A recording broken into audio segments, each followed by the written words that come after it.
노사모 여러분, 이제 내년이면 대통령의 임기는 끝이 납니다.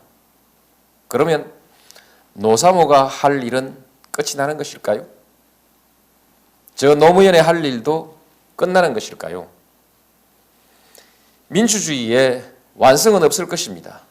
그러나 역사는 끊임없이 진보합니다. 우리 민주주의도 선진국 수준으로 가야 합니다. 그리고 거기에 만족하지 않고 성숙한 민주주의로 가야 합니다.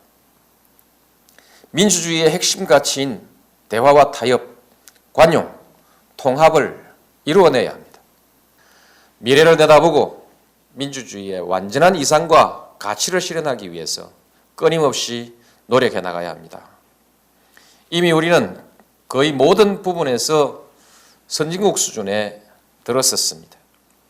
그러나 아직 후진국 수준에 머물러 있는 것이 정치, 언론, 그리고 복지 투자입니다. 정치 개혁, 복지 개혁, 언론 개혁이 필요합니다. 정치 개혁 중에 가장 중요한 것은 통합입니다. 이를 위해서는 균형 사회를 만들어야 합니다. 정치적으로는 지역주의를 극복해야 합니다. 경제적으로는 동반성장, 균형 발전입니다. 사회적으로는 복지 투자를 선진국 수준으로 끌어올려야 합니다. 이것을 하자면 언론이 달라져야 합니다. 현실을 정확하고 공정하게 전달하고 우리가 가야 할 방향을 책임 있게 제시하는 언론이 되어야 합니다. 구시대의 특권 구조 속에서 누리던 기득권이나 관행도 과감하게 포기해야 합니다. 언론 스스로 개혁하고 수준을 높여야 하는 것입니다. 민주주의 최후의 보루는 깨어있는 시민의 조직된 힘입니다. 안녕하세요. 오늘은 12월 31일 2022년의 마지막 날에 녹음합니다. 라이브 TV 블랙아웃 BC입니다. 네, 호고민입니다.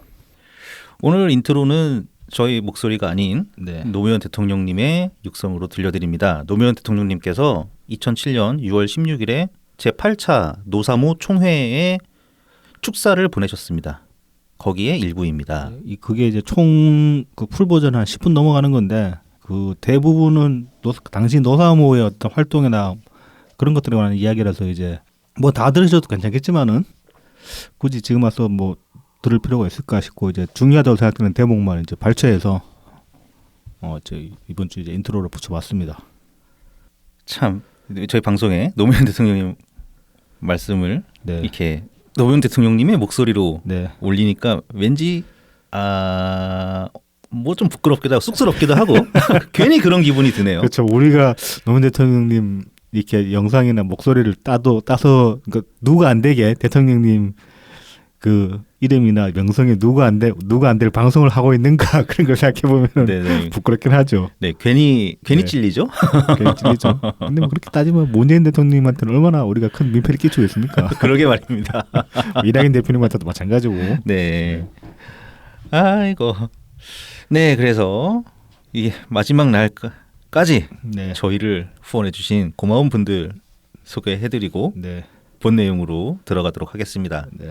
후원 계좌를 통해서 귀여운 감자님, 트친 S님, 요술사과님, 달탄양님 후원해 주셨습니다. 감사합니다. 예, 그리고 특별히 요술사과님께서는 이 추운 날씨에 차 한 잔씩 하시라고 이런 메시지도 덧붙여 주셨어요. 그래서 덕분에 이제 저희가 커피를 마시고 있지 않습니까? 아, 네, 저희 녹음실에서 오랜만에 커피 한 잔 이렇게 사서 들어왔습니다.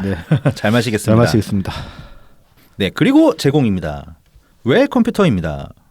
부산 사하구 괴정로 221 사시장 복개로 입구에 있습니다. 070-8742-9595 051-271-0066입니다. 트위터에서 웰 컴퓨터, 인스타그램, 페이스북, 네이버 블로그에서 웰 컴퓨터 AIR SEE 숫자 12로 검색해 주시면 됩니다. 컴퓨터 조립 수리 전문점이고요. 원하시는 사양에 맞는 최적의 견적을 내드리고 조립 세팅까지 완벽하게 마무리해 드립니다. AS와 고장 수리, 원격 지원 및 업그레이드도 가능하니까 부담 갖지 마시고 언제든지 문의 주세요. 12월 29일 날 웰컴투에서 트윗을 하나 올리셨어요. 네, 드디어 추첨 12월 이벤트. 전날에 추천 방송한다고 그 트위터에 트윗을 2개 더 올리신다. 제가 뭐 때문에 그런지 지금 못 봤네. 그래가지고 추첨하시는 줄 몰랐는데 찾아보니까 29일 날 이제 추첨 결과를 트위터에 올리셨어요. 그래서 어제 추첨 방송을 진행했습니다. 추첨되신 분들은 DM으로 성함, 주소와 연락처를 남겨주세요. 그래서 3등 되신 분은 트위터 이제 그 계정명이 SOLTI_4 그래서 이제 닉네임은 이니드야 사랑해 님이고 2등은 RJFO_ZHSKS 담지 닉네임 담지님. 그다음에 1등은 W4IHC8KVBG1S9 그래서 이제 닉네임은 알맹이님입니다. 네, 세 분 모두 축하드립니다. 이거 그 저기 뭐 그 3등이 저걸로 아는데 바나나 우유로 아는데 이 지금 그냥 바나나 우유 한 개만 주신다 그러면은 이거 지금 2등이나 1등이랑 격차가 너무 크거든요. 그렇죠. 그 1등이 마우스인가? 1등이 키보드. 2등이 마우스. 네. 그다음에 키보드가 이제 5만 원 상당, 네. 마우스가 대략 한 2만 원 선에서 3만 원 상당이기 때문에 네. 설마 한 개만 주시지 않겠지 바나나 우유를. 뭔가 그 뭐라 그래야지 한 6개들이 뭐 이런 거 아닐까? 10개들이 그런 거 이게를 바라봅니다. 안 그러면 좀 실망할 것 같아. 아무튼 앞으로도 근데 매달 2번씩 이벤트가 있으니까요. 네네. 기회가 굉장히 후하죠. 네. 다음 이벤트도 한번 기대해 보겠습니다. 거덜 날 것 같은데. 네, 그 다음은 달품은 농장입니다. 트위터 달품은 농장 @ DALPUMEUN 인스타그램 달품은 농장 _ 농사짓는 문파 DALPUM 숫자 1입니다. 청란, 청개육, 친환경 우렁이쌀, 고춧가루, 참기름, 들기름, 서리태콩, 찰옥수수 판매하고 있습니다. 많은 성원 부탁드립니다. 그리고 사실 이번에 최근에 판매 상품들에 대해서 자세한 업데이트가 올라왔습니다. 네, 드디어. 예. 굉장히 종류가 많습니다. 그래서 이런 식으로 딱 품목별로 정리가 되면은 일목요연하게 이제 보기도 좋고 구매하시는 분들한테도 이제 정보가 많이 이제 필요한 정보가 많이 전달이 되죠. 네. 그래서 진작에 하시죠. 트위터와 지금 인스타그램에 이렇게 각각 올라왔는데요. 네. 한번 차근차근 말씀을 드리겠습니다. 일단은 1번 친환경 우렁이쌀 4종입니다. 일반 백미, 일반 현미, 찹쌀 백미, 찹쌀 현미 이렇게 4종입니다. 20kg은 82,000원에 무료 배송이고 10kg은 43,000원에 무료 배송입니다. 네. 그러니까 쌀만 무료 배송이고 나머지는 이제 배송비가 따로 붙긴 합니다. 네. 자, 그다음은 참기름과 들기름입니다. 참기름은 한 병에 3만 원, 들기름 한 병에 22,000원, 그리고 생들기름은 한 병에 27,000원에 판매하고 있습니다. 병 용량은 350ml입니다. 이게 이제 유리병이고 그 저기 지금 그 에어백 포장 있잖아요. 네, 그렇죠, 그렇죠. 커다란 뽁뽁이라고 해야 되나? 그렇죠, 그렇죠. 네, 그걸로 또 잘 싸서 보내주시기 때문에 걱정은 안 하셔도 될 것 같습니다. 굉장히 안전하게 보내드립니다. 향이 굉장히 좋습니다. 왜요? 아니 참기름이랑 들기름 향이 굉장히 좋다니까 좀 맞는 말이긴 한데 네네. 또 당연한 말이잖아. 사실 참기름 향이 안 좋으면 어떡할 거야. 아, 이게 향 안 좋은 참기름이 있나? 없긴 하죠. 네. 참 그런데 그런 거 있어요. 이제 그 시장에서 이렇게 참기름 같은 거 이렇게 사다 보면은 깨를 좀 너무 볶아가지고 그렇죠. 로스팅의 차이가 있을 수 있죠. 네네네. 그래서 약간 이렇게 뭐라 그래야 되지? 탄 거 같은? 네. 그런 이렇게 향이 섞여 올라오는 경우가 그렇죠. 있거든요. 그렇죠. 네네. 그래서 그런 것 때문에 그렇습니다. 네. 이 달품은 농장 참기름 들기름은 그런 게 없습니다. 네, 그다음에는 이제 참깨 볶지 않은 생참깨 1kg에 3만 원에 판매하고 있고요. 그다음에 들깨가루 껍질 벗긴 겁니다. 네. 500g에 23,000원에 판매하고 있습니다. 네. 그다음은 이제 고춧가루로 넘어갑니다. 적당히 매운 고춧가루 한 근 500g에 22,000원. 그다음에 매운 거죠. 청양고춧가루 한 근 500g에 23,000원입니다. 그다음에는 이제 옥수수차 1kg에 7,000원. 그리고 칠곡 미숫가루 1kg에 12,000원에 판매하고 있습니다. 그다음에는 이제 서리태콩 1kg 11,000원. 그다음에 아주까리 밤콩 1kg에 13,000원입니다. 그다음은 이제 뻥튀기입니다. 옥수수 뻥튀기 한 봉지 2kg입니다. 15,000원이고요. 그다음에 껍질을 깐 옥수수 뻥튀기 한 봉지 2kg에 2만 원에 판매하고 있습니다. 네. 쌀을 제외한 나머지 상품들은 주문 시 배송비 4,000원이 추가되니 이 점 참고해 주시기 바랍니다. 네. 많이들 뭐 안 그래도 요 광고 올라오고 나서 그 트윗 보니까 많이들 기다리신 분들이 많더라고요. 이미. 네네네. 그래서 저희가 이렇게 홍보해드리는 게 도움이 될까 하는 그런 의심이 들긴 합니다. 이미 사실 분들은 다 사셨을 것 같은데. 아 그리고요. 이제 보통 이제 인스타그램이나 트위터로 DM 네. 보내서 주문하시기도 하는데요. 네. 이제 전화 주문도 가능합니다. 네네. 네, 달품은 농장 010-7921-9757입니다. 문자죠. 문자 주시면 됩니다. 자, 그러면 이제 저희 본 내용으로 한번 넘어가 볼까요? 네. 자, 첫 번째 소식은 저희 평산마을 소식입니다. 이제 그 대통령님이 이제 연합장을 보내셨습니다. 이게 이제 12월 31일 날 트위터랑 페이스북에 이제 다 게시를 하셨어요. 이거 한번 읽어주시죠. 새해 복 많이 받으십시오. 평산마을에서 바라보는 영축산 정상은 날개를 활짝 펴고 날아오르는 독수리를 닮았습니다. 산마루로 솟아오르는 힘찬 새해를 함께 나누고 싶습니다. 유난히 추운 겨울입니다. 치유되지 않은 이태원 참사의 아픔과 책임지지 않고 보듬어주지 못하는 못난 모습들이 마음까지 춥게 합니다. 경제는 어렵고 민생은 고단하고 안보는 불안합니다. 새해 전망은 더욱 어둡습니다. 서로 등을 기대고 온기를 나눠야 할 때입니다. 어렵고 힘들어도 서로 손을 맞잡을 때 우리는 이겨낼 수 있습니다. 새해를 맞이하여 부디 치유와 회복의 한 해가 되길 기원합니다.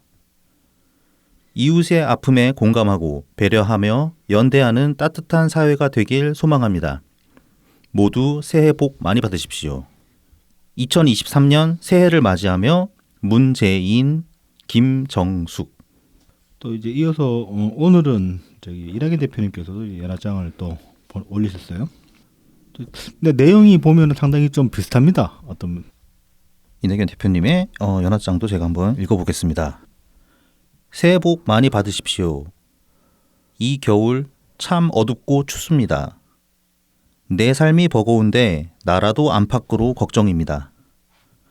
가족을 잃은 슬픔도 위로조차 받지 못합니다. 그래도 봄은 옵니다. 겨울이 가니 봄이 오는 게 아닙니다. 봄이 오니 겨울이 가는 것입니다.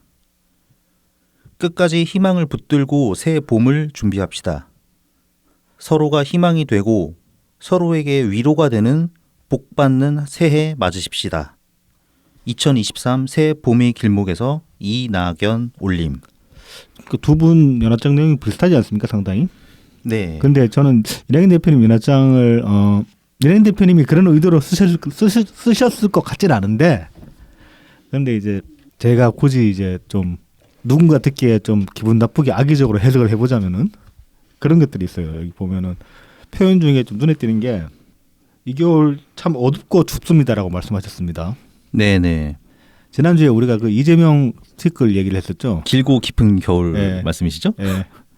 그 문장 그 표현은 참 그 표현 가지고 저희가 이제 많이 깠잖아요. 네. 어색하다고.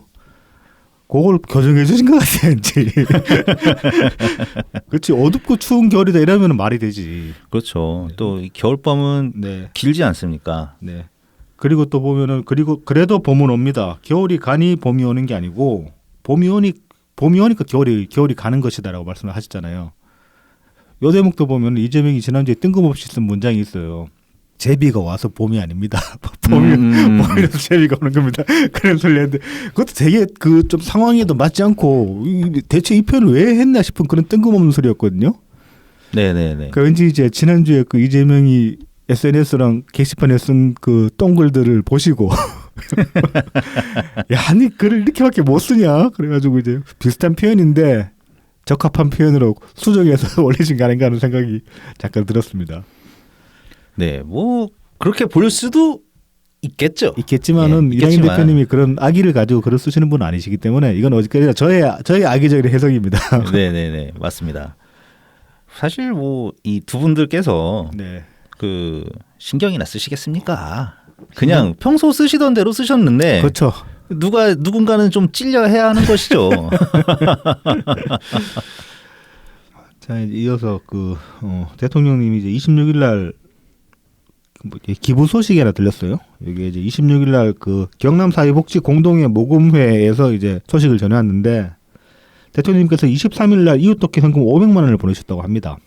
근데 이제 요거를 모금회 계좌로 직접 송금을 하셨고 송금하시면서 이제 보좌원을 통해 가지고 이제 메시지를 전하셨는데 뭐 대단한 메시지는 아니고 그냥 양산 지역의 소외계층을 위해 써달라라고 이제 말씀을 전달을 하셨다고 합니다.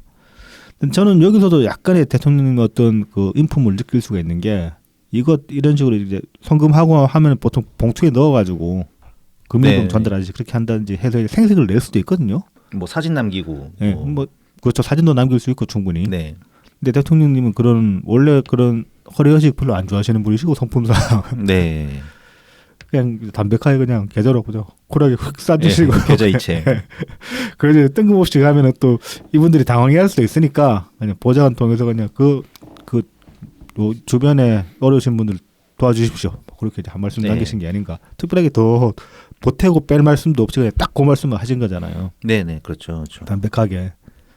뭐 괜히 이제 X도 네. 그러니까 너무 크지도 않고 그렇죠. 너무 적지도 않게 네. 그냥 적당하게 네네. 예.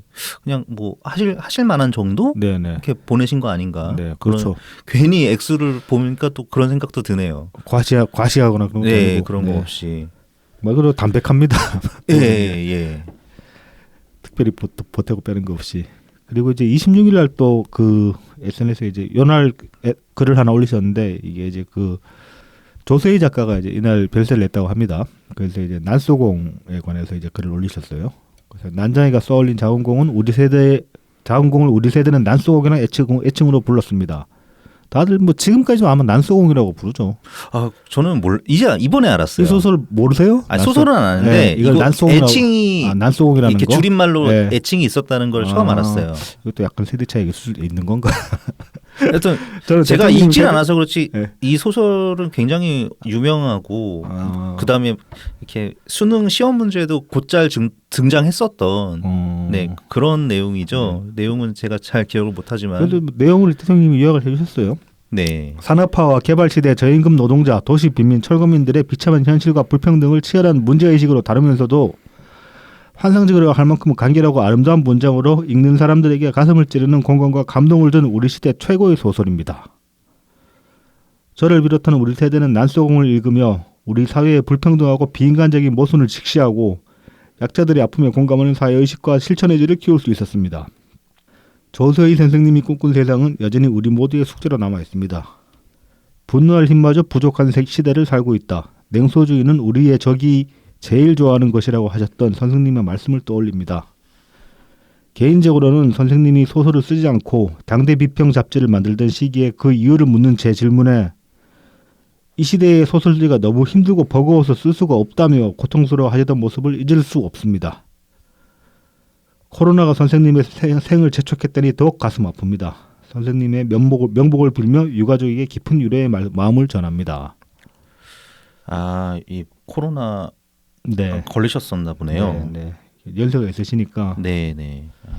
그리고 연말 이제 이낙연 대표님도 SNS에 글을 올리셨어요. 또 보면은 그래서 변형윤 서울대 명예교수님과 조석희 작가님께서 잇따라 별세하셨습니다. 두 분의 생애와 저희가 꾸리는 지금 세상을 생각하니 부끄럽고 참담하기 짝이 없습니다.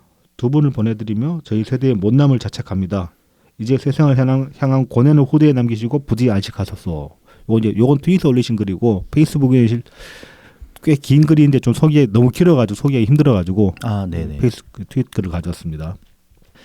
이게 이제 난소공님 대통령이 요약해 주셨지만은 철거민 이야기거든요. 네. 빈민 도시 이제 내몰린 철거민들 이야기인데 저는 그러니까 이제 대통령님 세대는 난소공이 그런 시대상을 잘 반영하는 당시의 시대상을 잘 반영하는 그런 소설이었고 저 같은 경우에 그러니까 대통령님이 의식 속에 이제 자리 잡은 난소공의 위치를 저 같은 경우는 영화가 자리 잡은 게 있어요. 그게 이제 초록물고기였거든요. 네네네네. 저 같은 경우는 초록물고기를 거의 초록물고기를 지금까지 한 수십 번은 봤어요. 수십 번은 봤는데 그게 나이 먹어가면서 볼 때마다 다르게 보이는 거야. 영화에서 다르게 보여가지고 쭉 봐오다가 이제 문재인 정부 들어서고 나서는 더 이상 못 보게 됐어. 주인공이 문성근이라서. 아, 참 그렇지요. 네. 그래서 저는 지금도 문성근 보면은 참 그 분노가 치미는 지점 중에 하나가 뭐냐면 초록물고기 또 내용이 어떤 거냐면은 일산 이야기예요. 그렇죠. 개발 시대. 초록물고기는 보셨어요, 영화? 네네. 제가 짧게 요약된 걸로 좀 봤습니다. 그러니까 이제 일산 이야기인데 그 한석규가 이제 일산 토착민이고 그다음에 문성근도 일산에서 이제 거의 뭐 고아로 이제 떠돌면서 엄청 핍박받고 그러다가 그 조폭으로 이제 입지전적으로 자리 자수성가 해가지고 겨우 이제 자기 기반 잡고 좀 해먹으려고 하는데 이제 이조직에서 치고 들어오니까 한석규를 칼바지로 내보내가지고 이조직 보스 제거해버리고 그 땅을 다 그러니까 그 동네 한 구역 떼먹는 뭐 그런 이야기거든요. 그렇죠. 개발구역 하나를. 네. 그 어떤 입지전적인 인물이 악으로 깡으로 살아남아가지고 조폭이랑 결탁해서 지역에서 한 자리 해먹는다. 그 소설을 이재명한테 대입하면 그대로 대입이 되지 않습니까? 그다음에 이제 그 문성근이 마지막에 그 이제 죽은 네. 한석규 네. 그 부모님이 낸 그 백숙집에 가죠. 예, 거기 가가지고 백숙 한 그릇 사죠. 그러면서 이제 나오다가 아마 이 집이 여기가 그 집이었구나. 뭐 문성근은 끝까지 모르고 심혜진이 알아보죠. 아, 심혜진이 알아보는구나. 그 이제 한석규랑 약간 썸씽이 있었잖아요. 예, 썸이 있었죠. 그러면서 이제 한석규가 늘 가지고 다니던 옛날 집 사진을 하나를 이제 봤거든. 이거 놔주면 안 되냐 그래가지고 한석규가 준다고. 그래서 이제 그 사진에 보면 그 나무가 안 그려서 있어요. 큰 은행나무 같은 나무가. 그래서 백숙집에서 백숙 먹고 나와서 마당을 봤는데 그 나무가 있는 거야. 그 마당에. 그래서 이제 그 집이 그 집이라는 걸 알게 되는 거지. 그렇게 알게 되는구나. 그래서 이제 심혜진이 오해를 하면서 영화가 끝나죠. 그러니까 그 소설을 쭉 거기서 연기도 잘했고 문성근이 무슨 그 대본 대충 보고 그냥 리딩만 하는 그런 연기하는 사람이 아니잖아요. 캐릭터를 충분히 자기 것으로 만들고 이해했던 사람일 거 아니야. 그러면은 거기서는 거기 그 캐릭터 이름이 대곤이거든요. 걔가 어떤 놈인지 알 거고 그 개발 서사를 머릿속에 집어넣고 있으면 이재명이 겹쳐 보일 만도 한데 어떻게 지금 저럴 수 있는지 나는 이해를 못 하겠어요. 그래서 뭐 갑자기 이제 연기 얘기인데 이제 그 문재인 정부 때 이제 우리가 잘 알게 된 배우 김의성 씨 같은 경우도 네. 그분도 연기 잘하시더라고요. 참 그 이 드라마 저 드라마에 항상 네. 대체로 악역으로 등장을 많이 하시던데 네. 참 얄밉게 연기 잘해요. 되게 나쁜 놈으로. 네.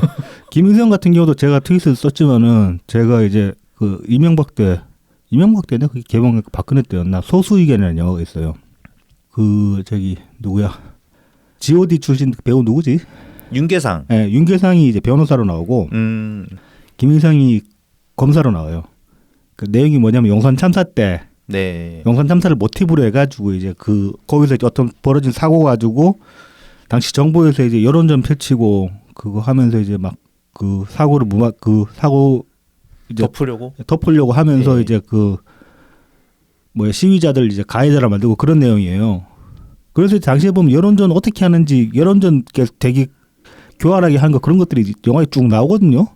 그리고 김은성이 메인 캐릭터 중에 하나가 법정에서 계속 싸우기 때문에 또 거기서 그 역할을 했으면은 용산 참사 때 어떻게 굴러가는지 정말로 잘 알 법한데 이재명 쫄따구 중에 누가 있었어요? 얼마 전에 또 백총이 다시 얘기하신 다시 나왔죠. 박병국. 예, 박병국. 그런 새끼 이재명 옆에 있는 거 보면 그 순간에도 눈 뒤집혀야 정상인 거 아니야? 그럼 지가 했던 그 캐릭터는 뭐야? 지가 나왔던 그 영화는 대체 뭐야? 대체 왜 자기 과거를 부정을 하냐고. 아는지 모르는지 예. 모르는 척 하는 건지. 모르면 진짜 등신이고 알면서 그러면 진짜 비겁한 거지. 왠지 후자 쪽일 것 같죠. 비겁할 것 같죠, 그냥. 못 본 척. 그러니까는 막 뭐 자기 눈에는 뭔가 콩깍지가 씌었으니까 이재명은 아닐 것 같고 자기 눈에는. 근데 뭐 그런 애 뭐 데려다 쓸 수도 있다. 그게 말하는 뭐 그 왜 지지자들도 얘기하는 아유 국민의힘처럼 좀 뻔뻔해봐라 막 이렇게 그냥 그렇게 생각하면 뭐 아무 상관 없겠죠. 그 사람들은. 문성근이고 김인성이고 참 그래서 그 사람들이 이제 그렇게 되는 걸 보고 나니까 저도 이제 그 사람들 연기 꽤 좋아했었는데 더 이상 그 사람들 나온 영화를 볼 수가 없더라고. 못 보겠더라고. 저것도 가식이구나 싶어가지고 저 연기가 정말로 연기일 뿐이구나 그런 생각이 들어서. 그러니까 뭐라 그래야 되지? 이제 진정성 같은 거는 그냥 사라져 버리는 거고 그렇죠. 그냥 기술이 되게 좋은 사람이구나. 뭐 그렇게 되는 거죠. 그렇죠. 예. 그래서 뭐, 이제 제 인생 영화 하나가 사라졌다. 문성근 때문에. 뭐 영어 이야기가 이상하게 샜네. 네, 영화 제가 갑자기 그 김희성 배우 얘기를 꺼내버려 가지고 아니야. 내가 먼저 술 먹고 이야기를 했으니까 제가 새 얘기를 했죠. 그게 참 이제 두 분의 이제 또 여기서도 마치 그 두 분의 그 신년 인사처럼 그렇죠. 좀 공통점을 찾아볼 수 있는데 이제 네. 문재인 대통령께서는 그 이제 조세희 선생님께서 이제 꿈꾼 세상이 여전히 우리 모두의 숙제로 남아 있다는 말씀. 네. 그 다음에 이제 이낙연 대표께서는 두 분의 생애와 저희가 꾸리는 지금 세상을 생각하니 부끄럽고 참담하게 짝이 없다. 이런 말씀하셨잖아요. 네. 그러니까 별로 이제 그때에 비해서 사회 상황이 크게 나아지지 않은 것 같아. 그런 부분이 있다. 네. 사실 항상 그 개발이 이슈가 나오면은 같은 문제가 생기고 그렇죠. 그래서 그렇죠. 그 이제 미디어를 통해서 이제 젠트리피케이션이라는 단어도 많이 알려지고 네. 그러면서 뭐 막 어느 골목이 뜨면 뭐 경리단길 뭐 무슨 길 이렇게 뜨면은 거기 이제 원래 장사하던 사람들 뭐 딴 데로 밀려 나가고 건물주들이 이제 예. 거기서 장사를 하고 그러죠. 치고 네. 들어가지고 뺏어가지고 자리를. 또 아니면은 이제 뭐 대형 프랜차이즈가 들어온다거나 네. 네. 지금 우리가 녹음하는 홍대 동네도 결국 그렇게 된 거잖아요. 네, 그렇게 하면서 이제 점점 그 원래 하시던 분들이 밀려나면서 뭐 연희동 뭐 이렇게 그 옆으로 그렇죠. 이렇게 네. 합정 이런 쪽으로 이렇게 네, 네. 옮겨가시면서 그렇게 되죠. 뭐 비슷한 사례로 이렇게 굉장히 돈을 잘 벌 것 같은 뭐 그 중식 그 이연복 셰프 같은 네. 경우도 그분도 이제 그런 말씀하셨어요 방송에서. 제일 무서운 게 월세라고. 네. 항상 그 예약이 꽉 차가지고 뭐 한번 예약하려면은 한 2달 전, 뭐 몇 달 전에 이렇게 예약을 해야 된다고. 네. 그럴 정도로 이제 문전성시를 이루는 가게인데도 불구하고 월세가 무섭다. 그러니까 그 이연복 셰프도 월세를 무서워하는데 그것이 무슨 비밀 경찰이지 뭔지 아는 그 짱깨들은 뭐냐고 대체. 동방명주였던 거. 동방명주도 그건 뭐냐고 대체.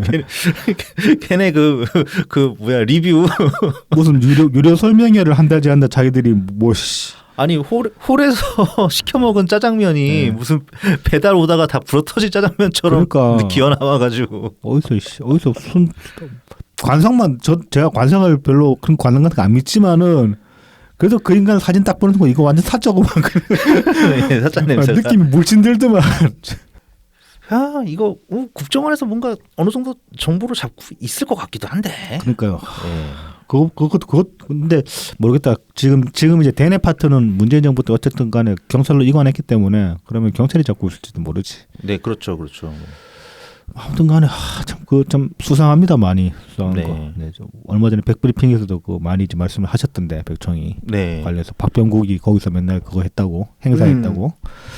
또 그 사람이 그 코나이 중국 법인 그렇죠. 법인장이었으니까요. 네, 그거부터가 이제 수상한 거죠. 그렇죠. 네, 그러니까 뭐 쌍방울도 사실 그 북한이랑 이렇게 사업권 얘기하고 할 때도 돈이 오간 게 굉장히 수상했었고 사실 비슷하게 중국이랑도 그런 일이 벌어졌을 수가 있죠, 충분히. 충분히 있죠. 개연성은 충분하죠. 네.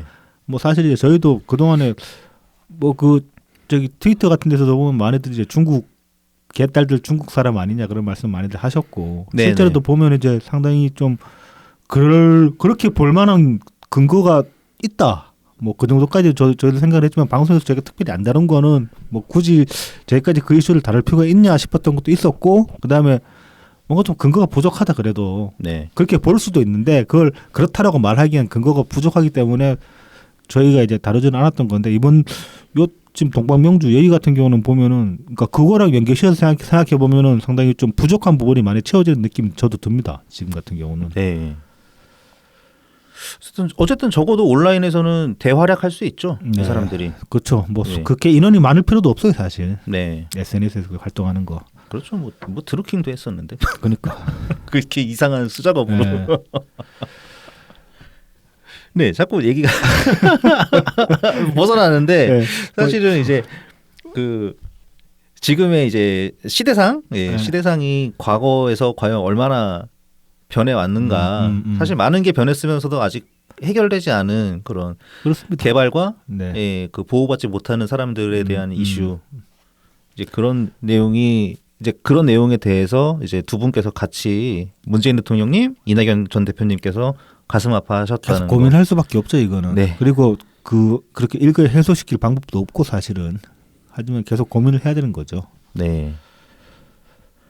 어쨌든 이렇게 모든 게 시간이 지나면은 낡으니까 결국은 이제 새롭게 다시 뭐 재건축이나 재개발이 필요하거든요. 네. 필요한데 이제 뭔가 어떻게든 이렇게 원래 살던 사람들의 삶을 크게 해치지 않으면서 그분들도 삶을 계속 어디선가는 이어나갈 꼭 그 장소가 아니더라도 이어나갈 수 있게 도와주면서 할 수 있는 방법이 뭐가 없을까? 사실 비슷한 일들이 많이 있었죠. 그 청계천 그쪽에 뭐 대장동도 그래요. 대장도 그렇고 청계천도 이명박 때 이제 그 굉장히 멋있게 바꿨는데 그 주변에 있던 상권을 갖다가 그 가든 파이브인가 그 송파 그 근처에 네네. 통째로 들어다가 옮겼는데 거기가 월세가 너무 비싸가지고 월세도 비싸고 접근성 떨어져가지고 접근성 떨어지고 장사는 안 되고 가든 파이브 그 건물 한창 올 때 저도 거기서 많이 일을 했었거든요. 면접질하러 많이 갔었는데 출퇴근하기 힘들었고 네. 나중에 이제 다 짓고 나가지고 그래도 내가 막 인테리어 한다고 그렇게 고생했는데 얼마나 되나 싶어가지고 가봤는데 무슨 좀비 영화에 나오는 그런 몰이야. 사람이 없어가지고. 네네네. 지금은 좀 나아졌나 모르겠다. 글쎄요. 지금은 조금 더 뭐 교통이 좀 나아져서 그 가든 파이브 제가 마지막으로 가본 게 그때였잖아. 그 동부지법 앞에서. 네네네. 그 비교적 최근이네요. 재작년이니까. 네. 근데 그때 이제 우리가 밤 저는 이제 저녁 때 가가지고 뭐 사람 얼마나 있는지를 확인을 못했는데. 네. 하여튼 항상 이런 이슈는 계속 이어져 왔고, 뭐 말씀처럼 앞으로도 계속 사실 생기겠죠. 네. 그러니까 거기서 이제 보다 좋은 방법을 찾아 나가는 게 이제 정치와 사회가 할 일이겠죠. 그렇죠. 네. 그러니까 문제 의식을 갖는 게 중요하죠. 네. 그래서 이제 제도화할 수 있는 거는 최대한 제도화 시켜서 피해자가 많이 안 생기게끔 만들어 가야겠죠. 근데 이재명은 조세희 작가 별세에 관해서 코멘트 남긴 게 있나? 저는 못 본 것 같은데. 없었던 것 같습니다. 네. 그렇게 뭐 이게 그래서 트위터에서 어떤 분께서 말씀을 하셨어요. 네. 그 숟가락 잘못 들이밀었다가 대장동 얘기 딱 나오면 바로 되치게 당하니까 그래서 못 올리는 거다. 그럴 수도 있겠다. 네. 사실 굉장히 그게 제일 설득력 있는 말씀이죠. 아니 애초에 몰라서 못 들을 수도 있어. 조세희 작가가 누군지도 모르고 뭘 알겠어. 깊은 겨울밤 타령하는 사람이 깊은 겨울 타령하는 사람이 뭘 알겠어 대체. 정진상이 지금 수감돼 있어서 그러나 정진상이라도 이렇게 한마디 해가지고 이거 써야 됩니다 하면서 이렇게 쓱 들이밀어가지고 현지는 이런 쪽에 또 그 조회가 없나 봐요. 무식해가지고. 자 그럼 이제 굉장히 중구난방이다 근데 원래 저 오늘 방송 왜 이러냐고 이제 그 느끼실 분들이 있을 텐데 원래 제가 그 지난주에 이제 그 BC님께 말씀드리기를 연말 방송이니까 우리 좀 프리하게 하자. 그래도 저도 대본 엉성하게 쏜 것도 있고 그런데 뭐 좀 양해를 부탁드립니다. 지금 좀 이제 나오는 대로 말해보자 그런 이제 기조로 방송을 하고 있습니다. 그거 시작할 때 미리 자락을 깔아놨어야 되는데 고지를 했어야 했는데 죄송합니다. 뒤늦게 고지를 드립니다. 네, 그럼 이제 다음 얘기로 한번 넘어가 볼까요? 이건 이제 프리하게 할 얘기는 아니지. 네, 이거는 또 제가 조금은 각을 잡고 준비를 했습니다. 네. 이게 감사원에서 이놈의 정부는 진짜 계속 무슨 감사원이 무슨 선봉대 같아요. 그러니까 지금 보면은 이재명이 자꾸 지 검찰 이제 조사받는 거 가지고 이제 문재인 대통령 엮으려고 하는데 정작 문재인 대통령 검찰이랑 크게 상관은 없어요. 지금 누구야? 전 안보실장 청와대. 서훈 실장. 뭐 이제 월북 공무원 관련해서 지랄하는 거 말고는 검찰이 날뛰는 것보다 감사원이 날뛰고 있죠. 이쪽. 네. 역할 분담한 거 아닌가 그런 생각도 듭니다. 사실 서해 그것도 감사원이 제일 먼저 치고 나왔어요. 그러니까. 네. 감사원이 치고 나서 이제 검찰로 토스한 그런 꼴가지고. 네. 그다음에 이제 또 이어지는 게 그 이제 뭐 건강보험 이야기. 네. 그것도 사실 감사원에서 먼저 감사를 했던 거고요. 네, 네. 그다음에는 지금 이제 진행 중이라고 보도가 나온 거 뭐냐면은 그 통계 조작. 예, 네이밍을 그렇게 잡았습니다. 네. 그래서 예전에 이제 문재인 정부에서 2018년인가 2019년에 통계청장이 중간에 이제 인사 교체가 있었어요. 네. 네. 그래서 그걸 가지고 하는 거죠. 거기에 더해서 이제 김현미 국토부 장관 시절에 네. 그 집값 인상이 과연 얼마나 됐느냐. 그래서 뭐 김현미 장관은 뭐 11% 정도 올랐다고 했는데 그때 당시 이제 우리가 보통 이제 집값을 통계를 낼 때 크게 많은 언론에서 사용하는 자료가 두 가지 자료가 있습니다. 하나는 한국부동산원 자료가 있고요. 네네. 그다음에 이제 KB 국민은행 자료가 있습니다. 네. 예전에 우리 한번 다뤘던 것 같은데. 네, 맞습니다. 예전에 한번 이제 다뤘던 적이 있는데 네. 이제 뭐 약간 이제 두 데이터가 이제 스타일이 있죠. 그러니까 한국부동산원 같은 경우는 이렇게 변동폭이 좀 크지는 않다. 예, 오르긴 오르는데 추세상으로 오르고 내리는 건 둘 다 일치하는데 이제 폭에 대한 차이가 네. 있고요. KB가 이제 오를 때 좀 확실히 오르고 내려갈 때도 확실하게 내려가는. 네.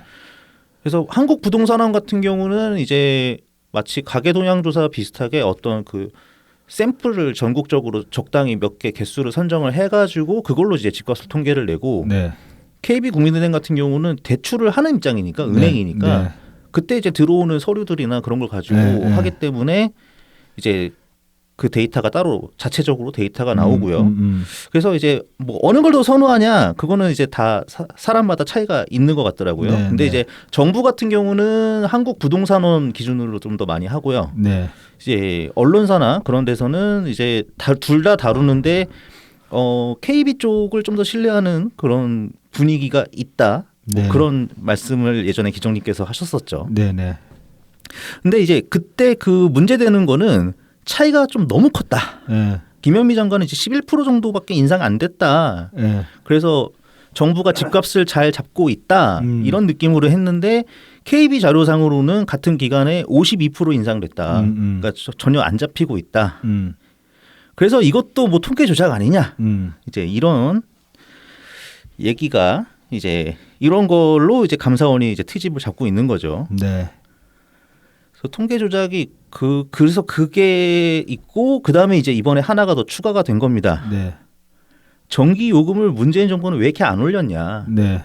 그거 가지고 태클을 걸기 시작한 겁니다. 네. 그래서 12월 23일에 언론에서 이제 보도를 하기 시작했는데 이제 문재인 정부가 임기 마지막 2022년 초를 제외하고 한 번도 전기 요금을 올리지 않은 이유에 대해서 고강도 감사를 진행 중인 것으로 확인됐다. 네. 이런 내용입니다. 네. 이게 진짜 우리나라 역사상 처음 있는 일이라서 네. 사실 저는 굉장히 좀 어이가 없더라고요. 어이가 없죠 많이. 아니 올리지 않았으면은 안 왔을 수도 있는 거지. 이게 뭐 감사 대상이냐고. 그러니까 이것도 통치행위예요. 이거는 정확하게 그냥 정부 정책입니다. 네, 정책이고 통치행위예요. 그 대통령이 결정할 권한이 있다고 보면은 이것도 통치행위 일환으로 봐야 되는 거죠. 네, 이게 전기 요금 결정하는 게 이제 주체가 두 군데가 있거든요. 그러니까 한전이 그 산업부 소속이거든요. 산자부. 네. 그래서 이제 한전에서 요청을 해가지고 전기요금 좀 인상하게 해주세요. 그래서 얼마 정도 인상하면 좋겠습니다. 그러면 산자부가 이제 올립니다. 네. 그러면은 이제 그때 이제 기재부랑 같이 협의를 하는 거예요. 네. 그래서 어느 정도 올리면 좋겠다. 네. 이 정도까지만 올립시다. 뭐 예를 들어 그렇게 되는 거죠. 네. 그렇게 해서 합의해가지고 고시가 되는 겁니다. 네. 그래서 이제 전기요금이 인상이 되거나 인하가 되는 거예요. 네. 근데 문재인 정부에서는 요금 변동이 두 번 있었습니다. 네. 2019년에 7월에 있었고요. 네. 그 다음에 이제 2022년 4월에 있었습니다. 네. 2019년에는 주택 전기 요금을 인하했습니다. 그때 이제 여름에 좀 시원하게 보내시라고 대통령이 네. 코멘트도 하셨죠. 네. 그런 다음에 이제 2022년 4월에는 올렸죠. 네. 뭐 주택용, 산업용, 일반 뭐 할 거 없이 전 부문을 다 인상을 시킵니다. 네. 그러면 그 전까지는 왜 이렇게 안 올렸냐? 그걸 가지고 트집을 잡는 건데 그거를 왜 니네가 궁금해하냐고 감사원이. 니네가 뭐 참. 그러면은 이제 감사원 놀리면은 저기 지자체 다 감사해야 돼요 지금. 공공 그 뭐야 버스 요금 왜 안 올리냐, 지하철 요금 왜 안 올리냐. 그렇죠. 네. 뭐 그다음에 코레일도 감사해야겠네. 기차 값은 왜 안 올리냐. 그렇죠. 다 감사해야지. 다 해야지요. 네. 그러니까 이거는 거의 그러니까 답정너거든요. 이거. 네. 당연히 올렸어야 되는데 왜 안 올렸냐. 네. 그건 네 생각이지. 예를 들어서 이제 아니 한전의 대표, 한전 사장 같은 경우는 올리고 싶죠. 그렇죠. 올리고 싶지. 네. 예. 근데 이제 얼마나 올릴 것이냐, 그거는 아니면 뭐 동결할 것이냐, 이거는 결정하는 거죠. 그러니까. 그래서 한번 볼게요. 한번 이제 본 내용으로 들어가 보죠. 한전의 재무제표를 좀 이렇게 싹 모아봤는데요. 네네. 이게 그 크게 있었던 경제 이벤트가 이렇게 쫙 드러나더라고요. 단기 순이익을 보면은 크게 적자가 난 적이 예전에도 한번 있었습니다. 네. 그게 이제 언제부터냐면 2008년부터 네. 2012년까지. 그러니까 최근 지금 20년 그 단기 순이익표랑 요금 변화를 가져오신 거죠 지금. 네, 그렇습니다. 네.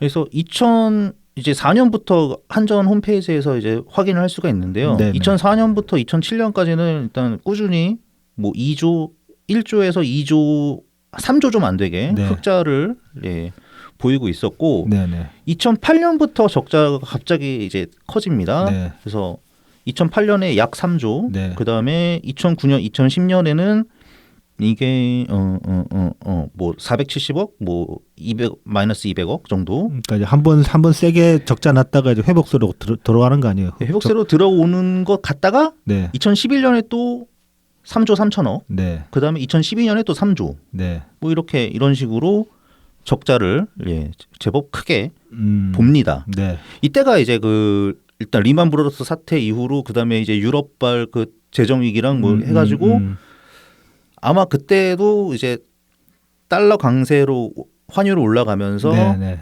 이때 환율 거의 1,500원까지 피크 때리거든요. 그래서 환율 문제 있었을 거고 그때 에너지도 아마 같이 좀 흔들렸었을 거예요. 환율이 흔들리면 일단 이제 원자재 값이 상승하니까 원래 네. 뭐 석유나 이제 뭐 가스 값이 올라가니까. 그러니까 지금이랑 비슷한 어떤 이중고 상황이 있었을 겁니다. 네네.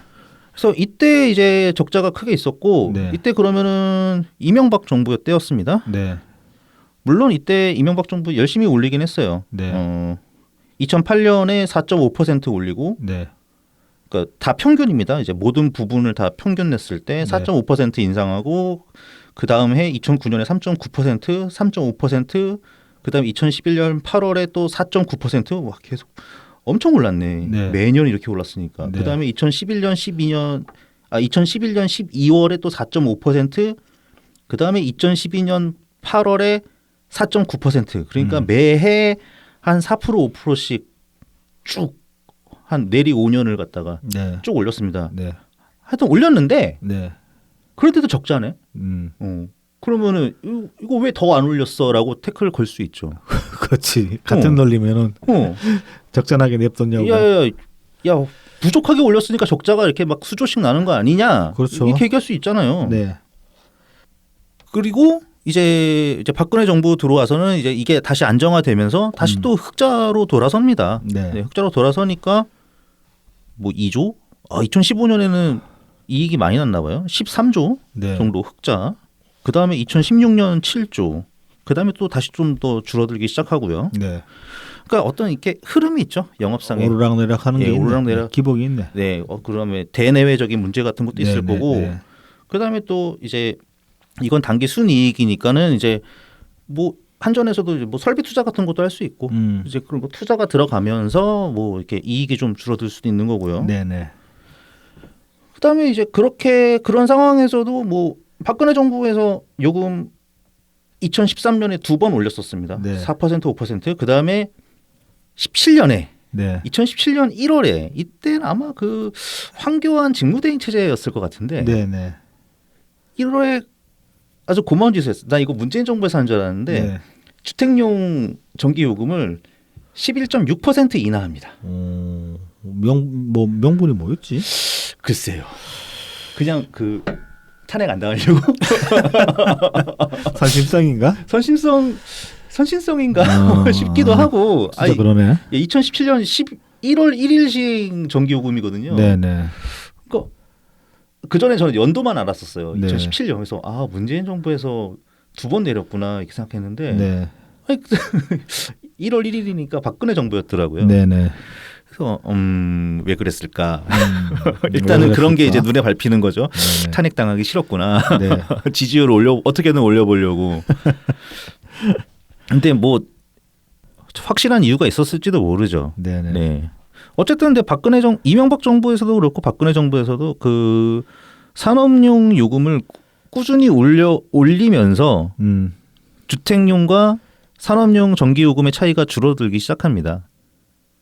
그러다가 이제 2017년에 주택용을 확 박근혜 정부에 떨어뜨리면서 10% 확 떨어뜨리면서 이제 딱 거의 붙는 네네. 주택용이 요금이 한 10% 차이가 안 날 거예요. 예. 그 다음에 이제 문재인 정부 들어와가지고 2019년에 3.7% 주택요금을 또 인하하면서 네. 더 이제 차이가 줄어들게 되죠. 네네. 주택용이랑 산업용이랑. 네. 여기서 이제 참고로 말씀을 드리면은 박근혜 정부 때 이제 다른 건 다 동결인데 주택용만 그 11.6% 인하했거든요. 네. 이게 전체 그러면은 전기요금은 얼마나 인하되는 거냐 하면은 이게 1.7% 인하됩니다. 그러니까 산업용이 훨씬 그 비중이 크니까. 그렇죠. 산업용이 크죠. 네. 전기도 막 고압으로 많이 쓰잖아요. 그렇죠. 장비 돌리려면. 그러니까 주택에서 쓰는 거 그렇게 많지 않죠. 네. 네, 그거는 이제 확인이 되는 거죠. 네네. 마찬가지로 문재인 정부에서 2019년에 주택용 전기요금을 마이너스 3.7% 인하했을 때 전체는 0.5% 인하되는 겁니다. 네네. 네, 역시 마찬가지로 별로 그렇게 안 커요. 네. 그러니까 요금에 크게 변동이 없었다고. 그럼 왜 그랬을까? 그러면은 이제 감사원은 올렸어야지 왜 안 올리느냐? 그냥 그럼 제가 한번 추정해봤습니다. 네. 예. 일단은 경제 성장률이 일단 2017년, 18년, 19년 하향 추세였다. 네. 그러니까 3.2%에서 2.9%, 2.2%로 성장률이 조금씩 둔화되고 있는 상황이었다. 네네. 거기서 계속 뭐 조금씩 올린다고 하지만 올리면은 어쨌든 부담은 되죠. 그렇죠. 예, 주택도 그렇고, 그러니까 일반 국민들도 그렇고 기업들도 그렇고 그렇죠. 부담이 되죠. 산업용이면 대외 경쟁력이 더 악화되는 거지 그만큼. 네. 그런 것이 이제 이유 중에 하나가 아니었을까 네. 생각을 하고요. 이거는 이제 코로나 이전 상황인 거죠. 그리고 네. 그 앞에 이명박 정부 때는 적자가 이제 있었지만 네. 박근혜 때는 또 흑자를 크게 봤거든요. 네네. 그러니까는 좀 버틸 수 있겠지. 약간의 적자를 보지만 적자 규모가 그렇게 크지는 않았거든요. 네네.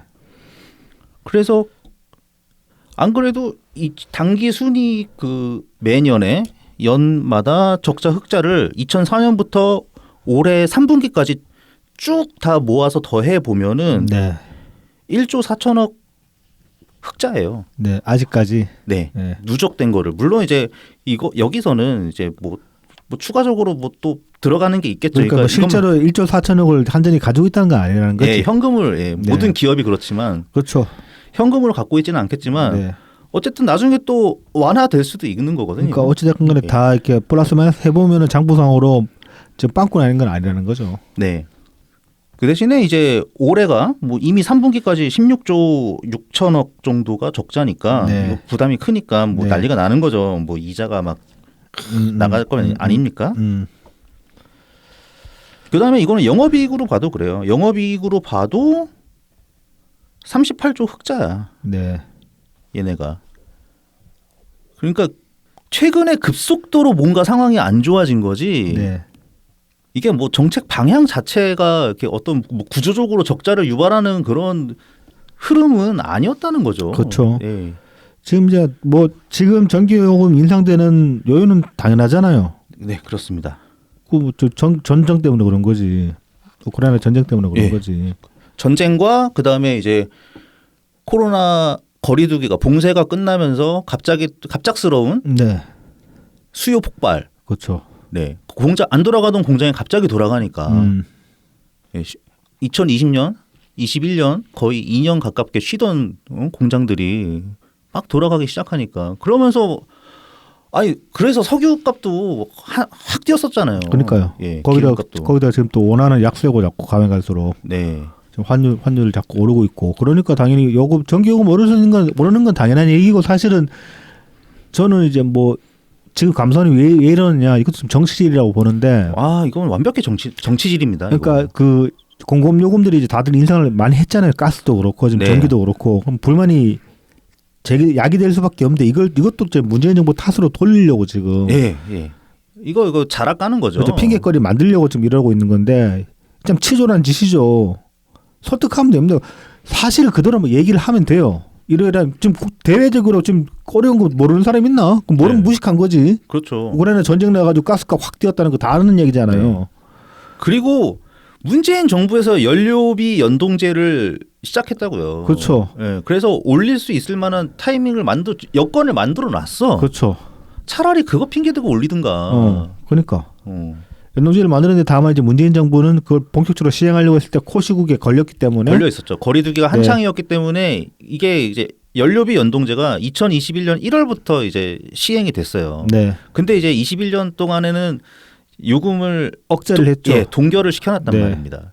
그럴 수밖에 없는 상황이었단 네. 말이에요. 그래서 이제 그것들이 한꺼번에 쏟아지면서 올라가는 요인도 있을 수 있어요. 그러면은 그러니까 문재인 정부에서 요금을 억제를 해가지고 지금 올릴 수밖에 없다. 그렇게까지 말하는 거는 납득할 수 있어요. 근데 이제 다만 그 맥락을 설명해 줘야지. 코로나 시국 때문에 그러니까 사실은 문재인 정부의 어떤 다른 의지로 전기를 동결을 한 게 아니라 코로나 시국이어서 어쩔 수밖에 없었고 지금은 이제 약간은 코시국에서 완화된 상태이기 때문에 올릴 수밖에 그때 못 올렸던 까지 올려야 되는데 거기다가 지금 원가가 많이 상승했기 때문에 더 많이 오를 수밖에 없다. 양해해달라. 네. 같이 이겨내자. 그런 식으로 국민을 설득하면 될 문제인데. 이게 뭐 포퓰리즘 이런 게 아니라니까. 그러니까. 이게 이때 선택이. 그러니까 그럴 수밖에 없는 거지. 그렇죠. 사실은. 근데 씨발 이거를 감사원이 또 이지랄을 하고 있는 거지 지금. 감사원 이 새끼들 감사를 해야 돼 사실은. 그러니까 감사원을 감사하고 싶다니까 진짜. 네. 그 사무총장 놈이랑 그러니까. 감사원장이랑 이 새끼들 임기 끝나고 나면 정치질 무슨 또 출마하고 그러는 거 아닌 거 몰라 진짜. 최재형처럼. 네. 예. 이게 건강보험 때도 드러났잖아요. 뭐 MRI 급여화를 너무 많이 시켜가지고 네. 재정 파탄난 것처럼 얘기하지만 감사원 감사 보고서에서도 예. 그거에 대한 영향은 한 1,000억 원 정도밖에 안 된다고 그렇죠. 하잖아요. 그리고 실제로 재정 파탄 난 것도 없고. 예. 그냥 뭐 재정 조 단위로 적자가 났는데 MRI 급여화랑 아무 상관 없잖아. 예. 근데 그런 거를 내놓고서는 그냥 프레임을 재정 파탄이라고 뒤집어 씌운 거예요. 그렇죠. 그러니까 감사원은 그냥 자락깔기로 그냥 손을 댄 거라는 이 거죠. 새끼들 왜 구라치냐고 국민들 상대로 감사해야 돼. 그러니까 이런 거 검찰에 고발하고 싶다 진짜. 아유, 제대로 해줄지 네. 모르겠지만. 그러니까 계속 지금 뭐 얼마 전에 기사도 났던 결국은 기사가 났더만 윤석열 정부 문재인 정부 탓 몇 번 했는지 오랫동안. 네. 그 YTN이었나? 네. 네. 뭐 정리한 기사가 있죠. 이슈맵. 그러니까 이슈 정세에서도 메비우스. 그 김남훈 선수가 다루고 그러셨던데 네. 참 그러니까 오죽하면 그런 일반 언론에서 지금 그러겠냐고. 뭔가 이렇게 상황이 악화되는 상황들이 있고 근데 그 상황을 충분히 설득을 할 수 있어요. 내용들이 있기 때문에 맥락들이 있기 때문에. 근데 그 맥락을 사람들한테 설명할 생각을 안 해. 이 정부는 지금 네. 무조건 탓만 하려고 하지. 너무 게으르고 진짜 이런 말까지는 안 하려고 했는데 김어준도 이거보다는 부지런하게 프레임 짜. 그러니까 김어준도 네. 이거보다 니들보다 지금 부지런해. 그러니까 야 걔보단 잘해야지. 정말 무성의합니다. 무성의하고 참 악의적이죠. 네. 이게.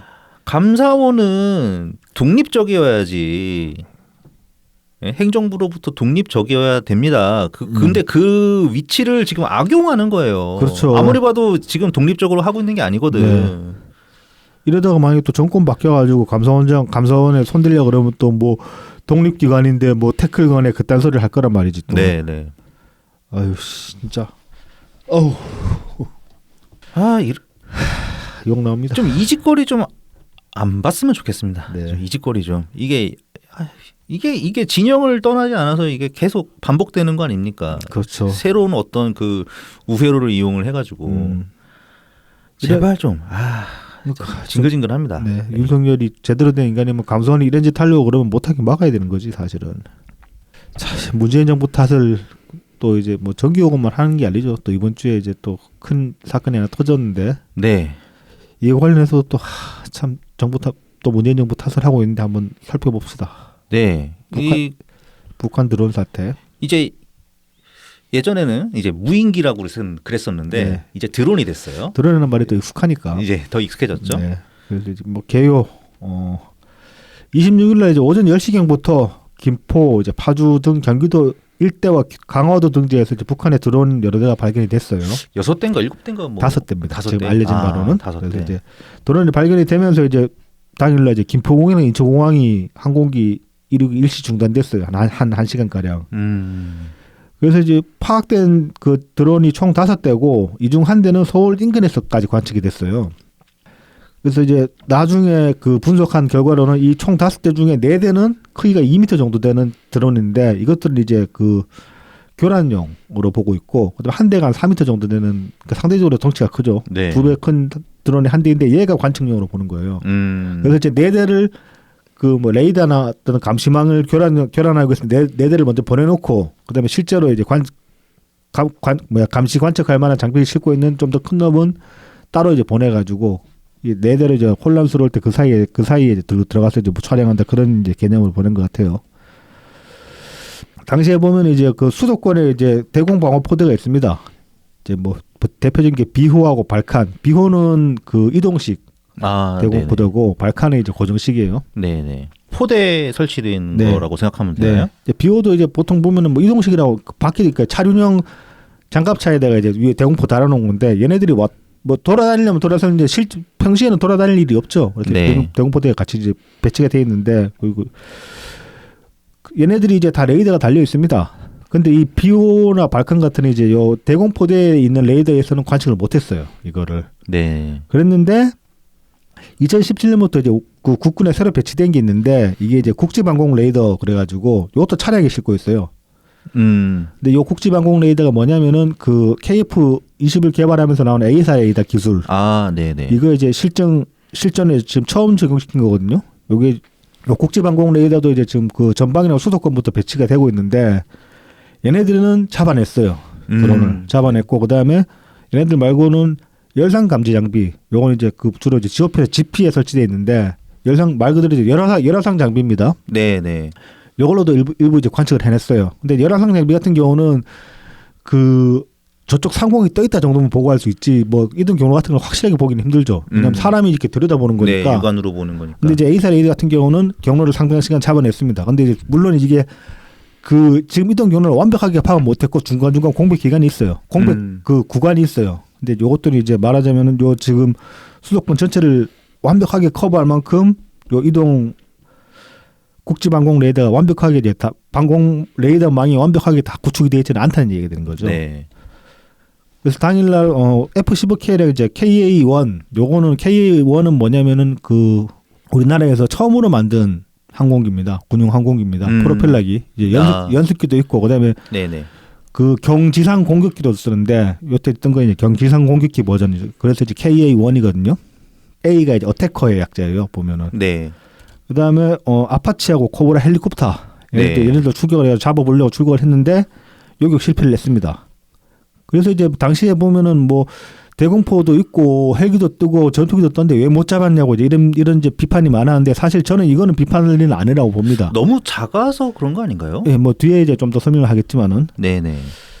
그리고 이제 전날 좀 문제가 됐던 게 이제 KA-1 여기 한 대가 이륙하다가 추락을 했어요. 근데 다행히 이제 조종사들은 무사히 탈출을 했고, 근데 이건 뭐 정비불량으로 지금 보인다고 합니다. 네.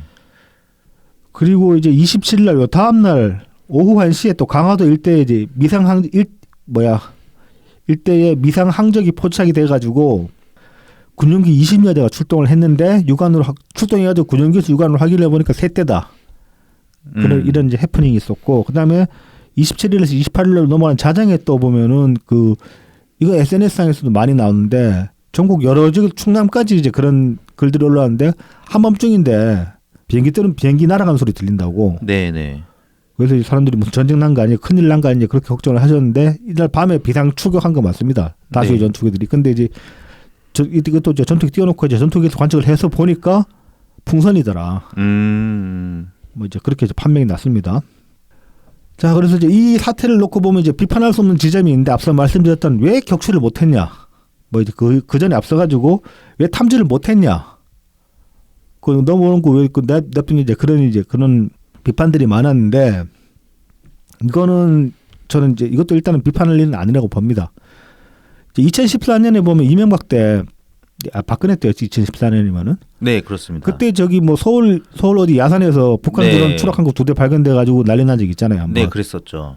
그때는 아예 관측도 못했어요. 그렇죠, 아예 탐지를 못했어요. 그런데 2017년부터 이제 요 아까 말씀드린 그 A사 레이더 달린 이동식 레이더 차량이 배치가 되기 시작하면서 이번에는 잡아는 냈어요. 레이더에서 대부분. 그러니까 항저 말씀드렸다시피 그 비행 궤적을 완벽하게 지금 다 잡아내지 못했지만은, 그러니까 중간중간 공백 구간이 있지만은 상당수 구간들은 다 잡아냈어요. 그래서 넘어오는 건 알고 있었어요.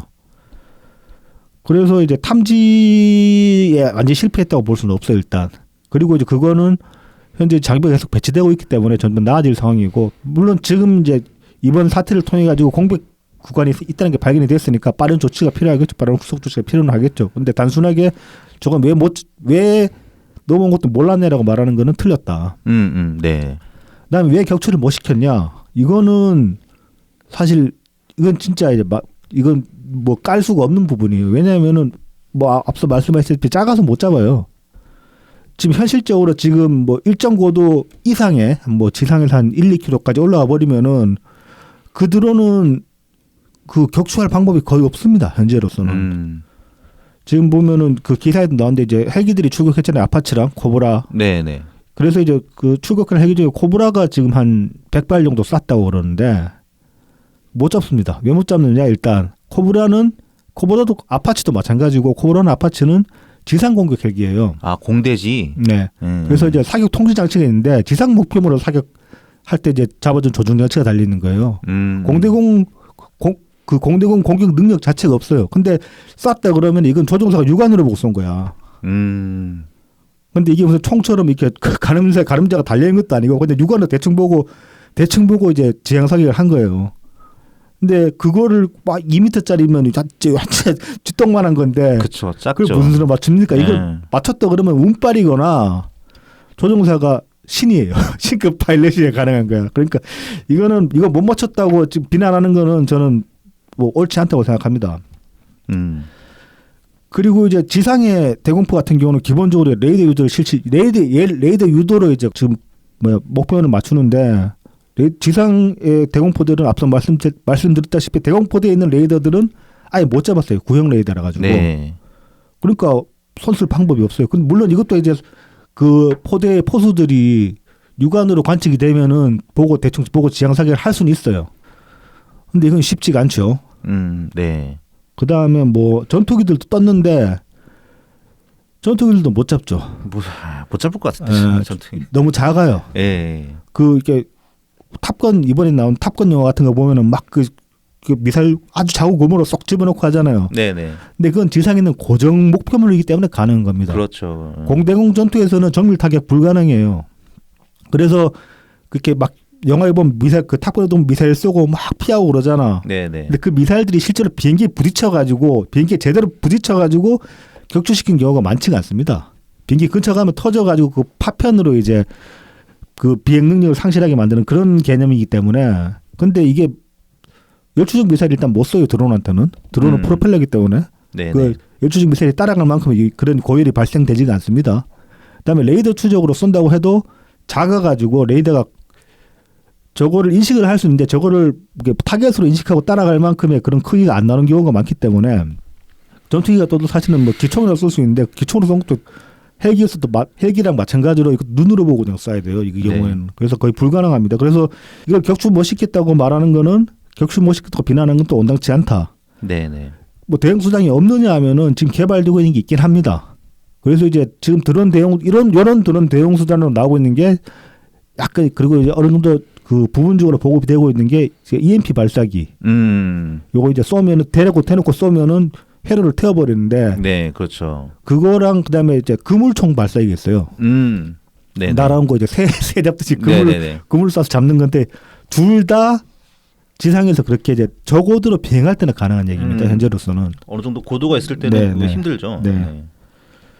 그러니까 이거는 따지고 보면은 뭐 윤석열 정부가 무능해서 격추를 못 시킨 것도 아니고, 그 다음에 뭐 한국군이 무능해서도 아닙니다. 아직 준비가 네. 그만큼 되지 않았다. 그리고 뭐 훈련이 부족하다 윤석열이 그딴 소리인데 그것도 틀린 얘기예요. 그렇죠, 그렇죠. 대응 수단이 별로 없다고 사실 현실적으로 이제 제대로 네. 쓸 수 있는 대응 수단이 거의 없었기 때문에 그렇다고 봐야 되는 거예요. 네.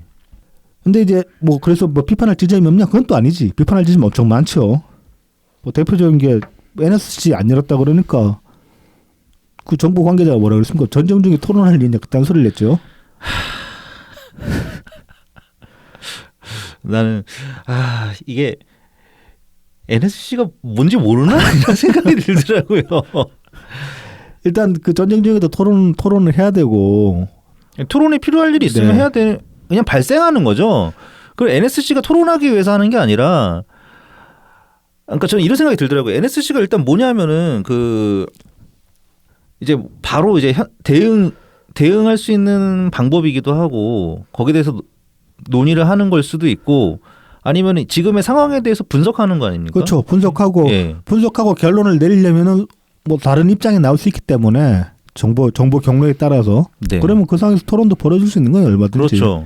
그다음에 모든 일에는 일단 바로 뭐 맞대응을 하려면 하고 그다음에 네. 뭐 재발 방지 사후 대책 이런 거 논의를 해야 되는 거 아닙니까? 지휘 계통에 따른 명령 체계가 수립이 돼야지 대응을 할 수 있는 거죠. 그렇죠. 지금 이제 앞서 말씀드렸던 것 중에 지금 지상에 있는 대공포가 아예 대응을 못했는데 1차적으로는 레이더가 못 잡았기 때문에 그런 것도 있지만은 만약 육안으로 관측을 한 대공포대가 있었다고 해도 청와대에서 NSC 같은 거 아무런 대응을 안 하면은 대공포대는 움직이질 못합니다. 왜냐하면은 이 대공포라는 게 20mm, 30mm 포란 말입니다. 이거 하늘에 대고 쏘면은 소음도 장난 아니고 서울 시내에서 대공포 쏘면은 그 일대 패닉돼요. 네. 전쟁난 줄 알고. 예전에 이명박 때 그 오발 사고가 있었잖아요. 네네. 그러니까 잠실 어딘가에 그 위치해 있는 방공포대에서 실탄이 방공포대 실탄이 그 오발사 돼가지고 네. 난리 났었잖아요. 그러니까요. 그러니까 그런 지금 경기 수도권 쪽으로 드론이 들어왔기 때문에 다 대부분 인구 밀집 지역이다 보니까 포대에서 포대장 그래봤자 뭐 저기 뭐 소위 중위 대위 그 급인데 그렇죠. 걔네들이 자체적으로 판단해가지고 포 사격하라고 명령 못 내립니다. 뒷감당 어떻게 하려고? 그러면 그때 해줘야 되는 게 먼저 청와대에서 회의한 다음에 야 현장에서 보고 현장 판단된 대로 바로 즉각 대응하고 책임은 내가 진다. 그 얘기를 해줘야 되는 거예요. 근데 씨발 무슨 전쟁 아니라고 토론을 뭐 전쟁 중에 토론 어떻게 하냐 그딴 소리 하고 있어 지금? 우리가 책임질 테니까 니들이 할 수 있는 대응을 다 하라고 명령을 해야 되는 입장인데 그걸 안 했잖아. 안 했으면 할 말이 없는 거 입이 100개라도 할 말이 없는데 이날 무슨 개 데리고 티타임 하고 있었잖아. 그러니까 차라리 뭐 이게 위험도가 높지 않으니 그냥 그 관측 이런 것 같으니 최대한 뭐 격추가 가능하면 격추하고 아니면 그냥 냅둬라. 뭐 이렇게라도 정리를 해주든가. 제대로라도 명령을 내리든가 그런 것도 아니고 그냥 뭐 했다는 게 우리도 드론 날렸어. 맞대. 트윗에서 썼는데 이 지금 여기서 나온 드론들이 소형이잖아요. 네. 뭐 소형 아니라 중대형도 마찬가지지만 드론이 대부분 지금 감시 자산으로 쓰잖아. 네. 세상에 어느 나라가 감시 자산 날리는데 예고하고 날립니까? 병신 아니야 이거 완전히. 그렇죠. 대응책이라고. 예를 들어서 이거 완전 그거랑 같은 거예요. 뭐 난파 간첩 때 간첩 한 10명 잡았다고 칩시다. 휴전선 넘어오는 간첩을. 간첩을 못 잡았다 치자. 예를 들어가지고 옛날에 96년 그 간첩선처럼. 네. 거기에 대한 대응책이라고 우리도 씨발 북한에 HID 보낼 거야. 그러고 보내는 거야. 대통령이 대놓고 그런 얘기를 한다고 쳐봐. 그 NSC 안 열고. 완전 미친 새끼 아니야? 지금 근데 그 짓을 하고 있는 거예요. 이거는 지금.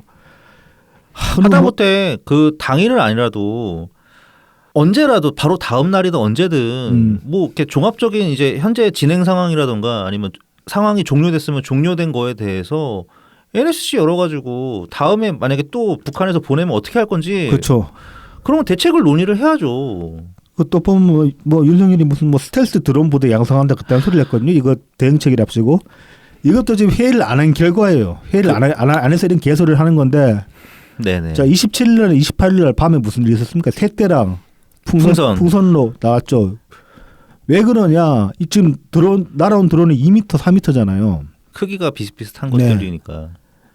스텔스 드론, 요 소형 드론에서 스텔스라는 말은 의미가 없습니다. 스텔스라는 게 무슨 개념이냐면 한 20m, 15m짜리 전투기들이 레이더 안에서 1m 이하로 보이게 만드는 기술이 스텔스예요. 그렇죠. 근데 지금 2m, 4m짜리 이 드론들이 레이더에서 뭐 그러면은 몇 미터로 보인다고 이걸 무슨 스텔스화 시킨다는 거야.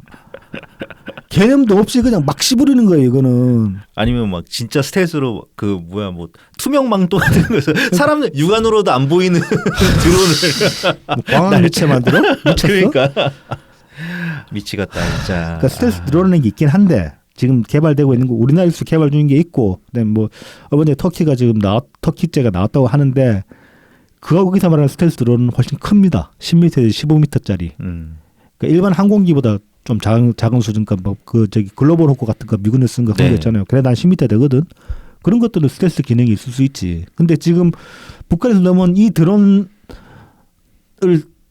대한 보복 뭐 대응 조치를 합치고 스텔스 부대 육성한다 이 소리는 개소리죠. 그러니까 진짜 모르는 소리를 하는 거죠. 그리고 또 문재인 정부 때 무슨 드론 훈련 안 했다. 그딴 소리도 개소리고 드론에 대한 드론 대응책이 미비했던 건 사실입니다. 근데 그거는 앞서 말씀드렸다시피 아직까지 그 관련 기술이 확보가 안 돼 있어요. 마땅한 방법이 네. 아직 없어서 계속 개발 중인 거고.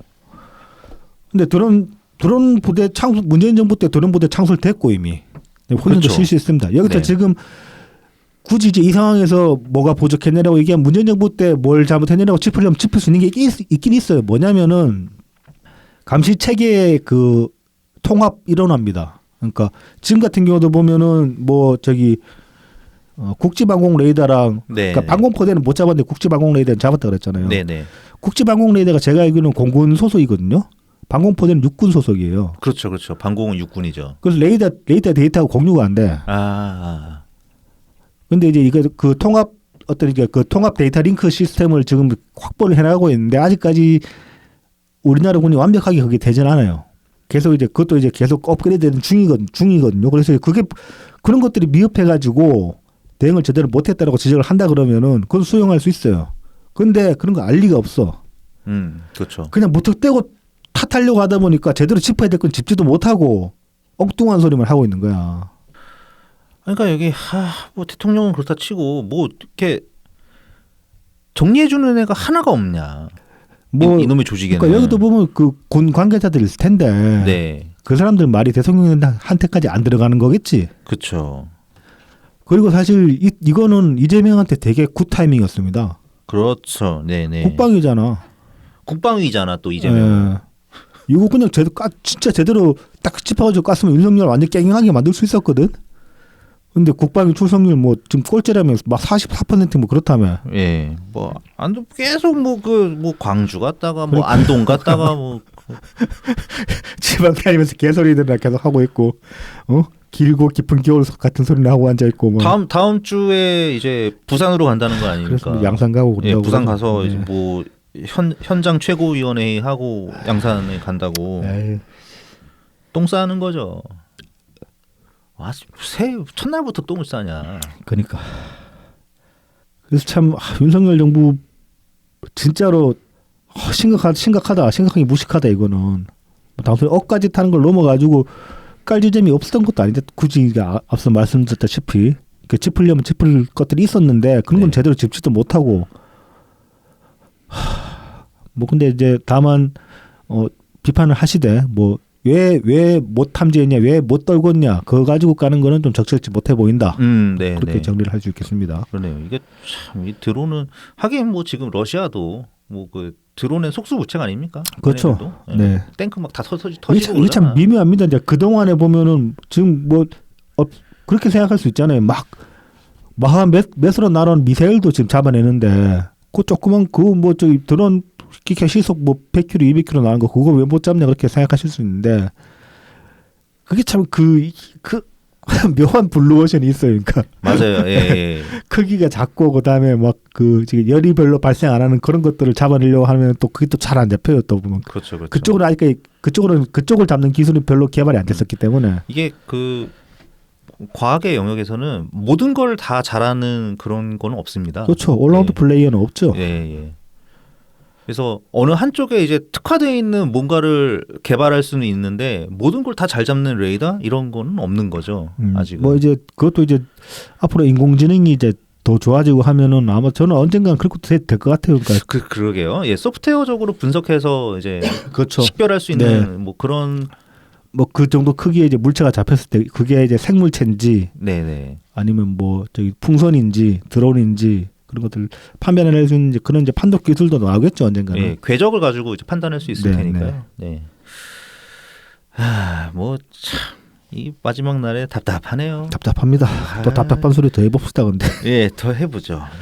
네. 좀 웃겨가지고 가져왔는데. 네, 이번에는 이제 민주당 얘기입니다. 네. 네, 박지원 전 민주당 비대위원장이 책을 낸다고 하죠. 네, 1월 3일 출간 예정 정치 에세이 제목이 이상한 나라의 박지원. 제목은 잘 지은 것 같아. 아니 굳이 단어를 하나 빼야죠. 이상한 박지원. 뭐 이렇게 해야지. 이상한 나라의 박지원이면은 나라가 이상하다는 얘기가 아니면 뭐 같잖아. 이재명 나라의 박지원도 괜찮겠네요. 아, 그것도 괜찮겠네요. 네. 그래서 이 책 내용이 이제 기사에 좀 소개가 됐는데 뭐 최강욱 논란 당시에 이제 이재명이 이게 그 짤짤이 논란이죠. 네. 짤짤이. 이재명이 약 20분간 대화를 하면서 자기 찾아와가지고 내가 보기에도 저는 맥락상 최 의원이 딸딸이라고 말했을 거라고 본다. 근데 이제 전쟁 중에는 같은 편 장소를 공격하지 말라는 말이 있다. 그러면서 이제 봐줘라. 자, 이거 이재명 인증 딸딸입니다. 짤짤이라고 하지 마십시오. 최강욱 저희 지지자들은 이재명한테 뭐라 그래야 돼. 이재명이 딸딸이라고 그런 거야 지금. 그럼 그 딸딸이라는 거지. 그리고 이제 이날 만난 남국이 했어 안 했어? 했어 안 했어? 에이 했겠어. 그렇죠. 안 했겠죠. 그래서 뭐 이재명이 이제 뭐 차별금지법에도 뭐 최강욱 징계에도 관심이 없었고 선거가 끝나니까 이재명이 약속한 내용은 사막의 신기루처럼 모두 사라졌다. 그는 랩을 맡기 바빴다. 이렇게 이제 회고를 했다고 합니다. 그리고 이게 지방선거 때도 그 박지원이 이제 젊은 여성 한 분을 이제 서울시장 후보로 이제 설득하려고 이제 공을 들였대요. 그러니까 이제 그쪽에서 하는 말이 이재명이 후원회장 맡아주면은 출마할 용이 있다 그렇게 얘기를 했다고 합니다. 그래서 그 얘기를 이제 그래서 이재명한테 이제 후원회장 맡아주려고 2차례나 요청을 했는데 쌩까고 네 거절을 했고 네, 그래서 이제 이제 박지원이 접촉한 네. 그 여자 후보 예비 후보도 그냥 아예 안 나간다. 네. 거절했다고 합니다. 근데 이거 좀 꼬라지 웃기지 않습니까? 뭐 그래도 조금은 뭐 이해합니다. 어쨌든 이재명이라도 간판을 안 해주면 이제 이거 완전 구태 정치지. 근데 이거 뭐 서울시장 하려면 준비를 했어야지. 그 준비도 안 되는 사람은 그냥 박지원 지 마음이 든다고 난데없이 끌어와가지고 내가 이재명 등에 업게 해줄 테니까 나가라 그런 식으로 얘기를 했다는 거 아닙니까 이거. 뭐 그렇게 볼 수도 있죠. 근데 이제 뭐 아마도 정치 신인일 텐데, 그러니까 뭐 신인은 약간의 그런 병풍이 좀 필요하죠. 그러니까 저는 그게 잘못됐다는 겁니다. 애초에 이 사람이 서울시장 감이 못 되는 거예요. 준비가 안 된 사람이잖아. 근데 이제 그 뭐 국회의원 같은 것도 보면 이제 뭐 인재 영입이라고 그렇죠. 하면 그 이제 보통은 뭐 그 영입을 한 당 대표가 보통 많이 하죠. 당 대표. 그래서 그렇죠. 이제 그 옛날 문재인 대통령님께서도 근데 이제 다만 그때 영입했던 사람들은 말 그대로 인재였잖아요. 그러니까 어느 분야의 특정 분야에서 조예가 있기 때문에 그 분야를 대표할 수 있는 대표성을 띠고 있는 사람들을 데려왔잖아요. 네네. 이건 지금 그냥 젊은 사람아, 젊은 여자라는 것밖에 없잖아. 이제 뭐 이 사람은 이제 그 비공개를 해야 되니까 이제 와서 뭐 이름 깔 수는 없잖아. 그러니까 뭐 그냥 이 정도 얘기한 거 아닐까 박지원도? 물론 이제 못 믿었죠. 어느 정도 되는 사람, 네가 아는 젊은 여성. 그러니까 고만고만 하겠지 뭐. 고만고만 할 것 같긴 한데. 그러니까 뭐 저는 이제 박지원한테도 같은 얘기했는데 정치를 정말 입문을 하려면은 서울시장이나 국회의원이 이딴 거를 바라지 말고 처음 바닥부터 시작하라고. 시의원. 구의원이나 시의원. 뭐 구의원이나 시의원 할 생각하라고. 왜 이 초짜를 서울시장에 내세우려고 그래? 쇼죠. 사실. 아니면 정말 뭐 능력이 대단해야 되는데 기대가 안 되죠. 어쩔 수 없이. 청년 정치라면 청년 정치가 청년을 들러리로 내세워서 쇼하는 게 청년 정치는 아니잖아. 그렇죠. 네. 그다음에 뭐 이제 박지원이 또 여기서 밝힌 게 이재명이 자기 비대위원장 자기 대선 이후에 예, 비대위원장 맡아달라고 계속 찾아오고 뭐 윤호중이랑 저기 누가 송영기도 계속 찾아와가지고 어쩔 수 없이 수락했다 뭐 그렇게 얘기를 합니다. 네, 이거는 뭐 예전에 이미 언론을 통해서 밝혔던 얘기죠. 근데 이제 굳이 제가 이걸 집어넣은 거는 이놈의 그 개딸들이 뻑하면 이낙연 대표가 박지원 데려왔다는 개소리를 자꾸 그러니까. 해가지고 아니라고. 제발 좀 아니야. 데려왔던 근거를 가져와 보라고. 그러니까. 뭐 어디 그 열린 공감이 그러더라 그딴 소리 말고. 그것도 걔네가 했나? 그다음에 이제 이것도 좀 웃긴데 이제 그 전당대회 때 박지원이 이제 최고위원 출마하려고 그랬잖아요. 네네. 근데 이제 결국은 컷오프 당했잖아. 네, 그랬죠. 근데 이제 컷오프 당할 때 이재명이 뭐 박지원에게도 도전의 기회를 주면 좋겠다라고 말을 했는데 그걸 두고 사실상 출마가 불가능하다는 결론을 내린 다음 도전의 기회 어쩌고 말한 것이다. 속은 검은데 겉은 하얀 것처럼 발언하는 것은 양두구육 정치일 뿐이고 뭐 속으로는 필사적으로 출마를 막아놓고 겉으로는 안타까운 것처럼 연기하는 것이 어이가 없었다. 이거는 근데 좀 그래도 좀 구체적인 근거를 같이 좀 내세워주면은 더 설득력이 생길 것 같은데. 뭐 그냥 통수 맞았다 이렇게만 얘기하면. 근데 뭐 충분히 그럴 것 같긴 합니다. 그것도 남으니까. 뭐 그건 그런데. 이재명한테 배신당한 사람이 한두 명이야. 그래도 좀 따지고 싶죠. 자, 박지원 씨는 이제 유동규랑 연대하십시오. 배신당한 사람들의 모임 이런 거나 만들어. 배사모 이런 거나 만들어. 뭐야? 왜 그랬어요? 나한테 왜 그랬어요? 그러니까. 넌 나에게 모욕감을 줬어. 이거잖아. 그러면서 이제 뭐 비록 지금은 민주당이 국민과 좀 멀어져 있을지라도 민주당이 다시 국민 품으로 돌아올 때까지 함께하고 싶다. 민주당은 변해야 한다. 변하지 않는 것은 후퇴하는 것이다. 뭐 이런 식의 얘기를 했는데 뭐 제가 박지원이 거북한 이유는 그런 겁니다. 박지원이 민주당에 대해서 왈가왈부하는 것 자체가 거북해요. 왜 거북하냐? 박지원은 딴에는 자기가 민주당에 지분이 있고 민주당을 위해서 뭔가를 했다고 생각하는 모양인데 제가 보기에는 박지원이 청구서 들이밀수인 대상은 이재명이지 민주당이 아니에요. 네. 뭐 이 다속이 안 했지. 뭐 말싸움하다 그 당의 의원들이랑 말싸움 한 적도 있는데 그때 뭐 너씨 당비 얼마나 냈어? 막 그런 소리를 하는 의원도 있다고 합니다. 그러니까 당원 짜법 얼마나 되냐 그런 얘기죠. 근데 실제로 그렇잖아요. 박지원 씨 그냥 이재명 등이 없고 들어와가지고 좀 1년도 안 됐는데 뭔 당에 대해서 뭐 왈가왈부할 입장이 된다고 보나? 그 비대위원장 뭐 맡고 뭐 저기 선거 때 뭐 했다고? 당에 기여한 게 없잖아 실질적으로. 이게 뭐 민주당 변해야 한다고 하는 거 그거 이런 말 아무나 다 하는 얘기 아닙니까? 입에 말린 소리죠. 아전 인수하는 거죠. 네. 그 자기 이제 정치하고 싶다고 자기 그 논바닥에 물 대는 소리 하는 건데 좀 더 새로운 거를 갖고 오세요. 정치를 하려면 민주당 기반으로 할 생각을 하지 말라고. 차라리 그냥 한번 그게 단기 필마로 그러면은 차라리 진정성이 있다고 난 생각해 주겠어 어느 정도. 그렇게 하다가 뭐 유튜버 하면 되잖아. 뭐 개딸들이건 아니면 우리건 마찬가지로 박지원이 민주당에 지분이 있다 아니면 민주당이 박지원에게 해줘야 될 빚이 갚아야 될 빚이 있다 그렇게 생각하는 당원은 없어요. 당신 혼자 근데 계속 엉뚱한데 청구서 들이대고 그러고 있는 거라고. 이재명 멱살 잡고 하세요 그거는. 그리고 나중에 책 얼마나 팔렸는지 꼭 좀 알려주세요. 알아서 많이 사주겠지. 여성계에서 많이 사주겠지. 궁금합니다. 그런 거. 우리 그런 게 궁금해요. 저는 그런 게 제일 재밌어. 검색해 보십시오. 예스24 같은 데 나올 테니까. 예스24 검색해 봐야겠어요. 참고로 그 대통령님 추천하신 그 책 뭐였지? 지난주에 추천하신 책? 한국과학문명사인가? 그거 지금 뭐 저희 카테고리 1위 먹은 지 꽤 됐잖아. 그렇죠. 네, 그리고 지금 뭐 벌써 띠지 버전 나오고 있다. 원래 지난주에 제가 그 지난주 중순쯤에 봤을 때만 해도 1월달 넘어가야 띠지 버전 추가 나올 거다 그랬는데 지금 연말에 좀 받아보신 분들이 있다 벌써. 네, 띠뚜. 네. 띠도 이제 두껍다. 두껍게 해가지고 예. 견고하게. 예. 그래서 띠도 함께 오랫동안 잘 소장할 수 있게끔. 이 도서출판 책과 함께 참 영업 잘하십니다. 무파분이신 것 같아가지고. 예. 하여튼 센스 있습니다. 네.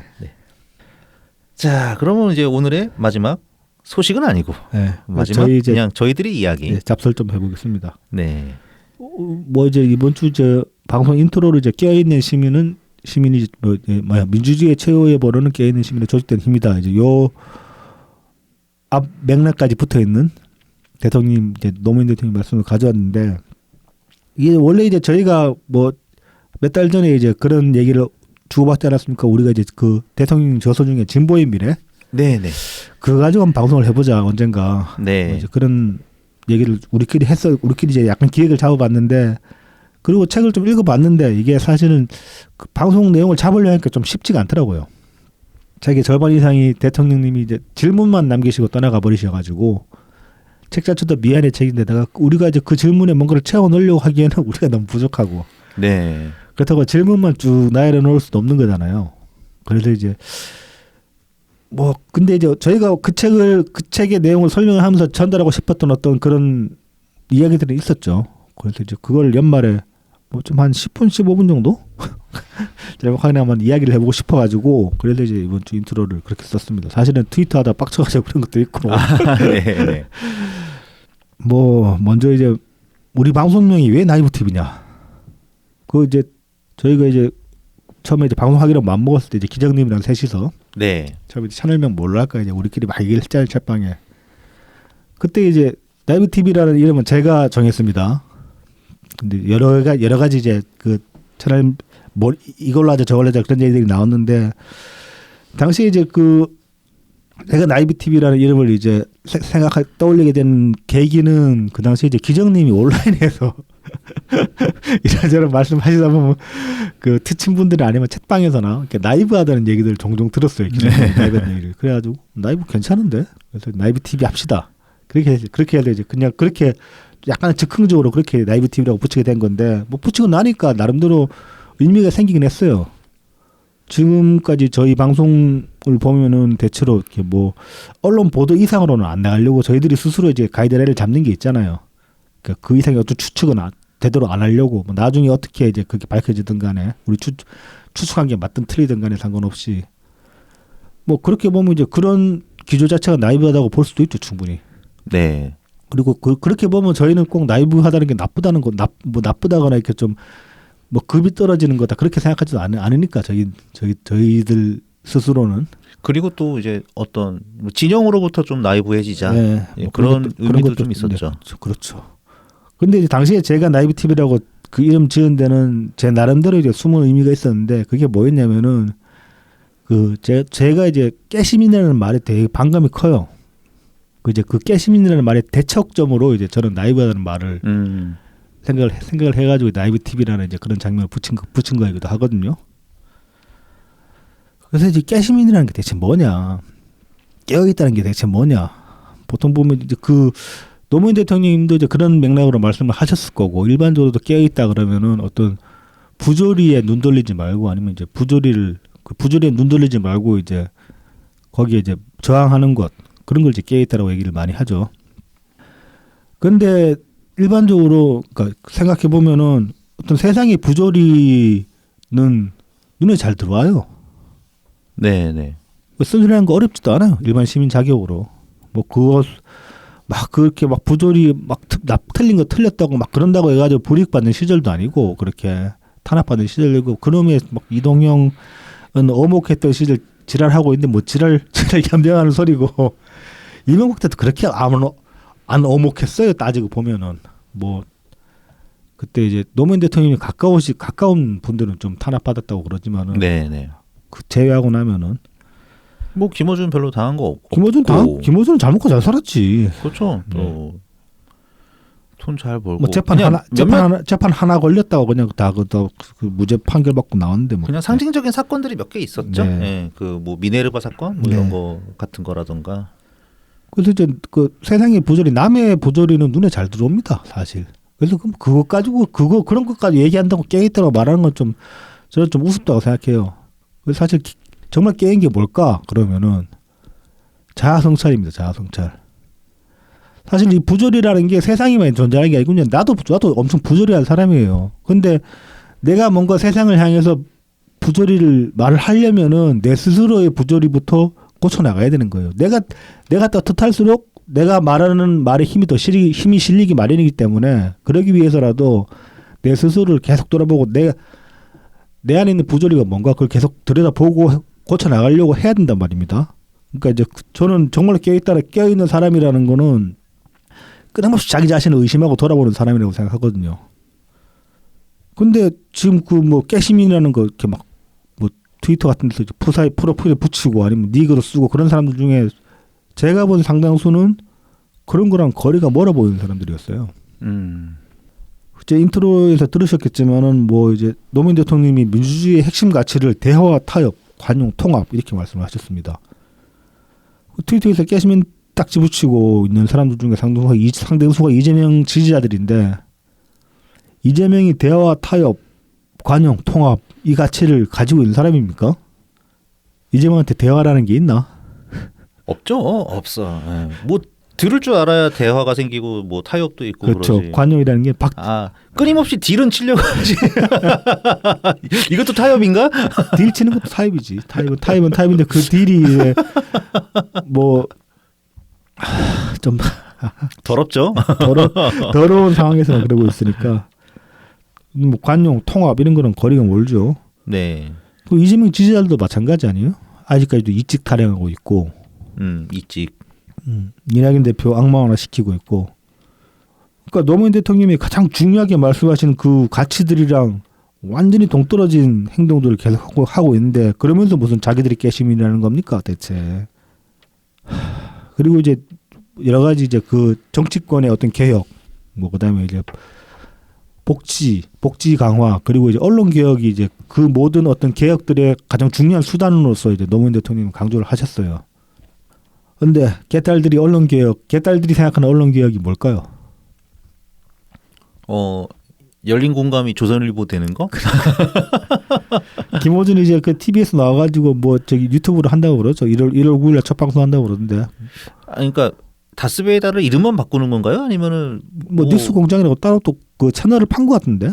또 팠어요? 네. 뭐 뉴스 공장처럼 데일리 뭐 하려는가 보지? 뭐 데일리로 하는지는 모르겠어. 아무튼 근데 첫 게스트가 유시민이라고 그러는데. 안 그래도 이거 마치 내가 예언 하나 제대로 성공시킨 것 같은데. 뭐라고? 김어준 이거 그 지선 끝나고 나서 네. 그 KSOI 여론조사 뉴스 공장 빼버렸잖아요. 그러니까 지가 하려고. 그다음에 여론조사 꽃 만들었잖아요. 네. 이거 뉴스 공장 준비하는 거다 이거. 네, 개인으로 그냥 그 브랜드 낼름 가져가려고. 네. 그거 한 번 쓴 적이 있는데 이게 진짜로 그렇게 하는데? 그러네. 그 이제 부지런히 신고를 하셔야 됩니다. 가짜 뉴스 채널이라고 이제. 그러게. 장사 못하게 막아야 돼. 신고 좀 해야겠네. 근데 또 얘는 또 슈퍼챗이 많이 터져가지고 유튜브가 봐줄 것 같은데.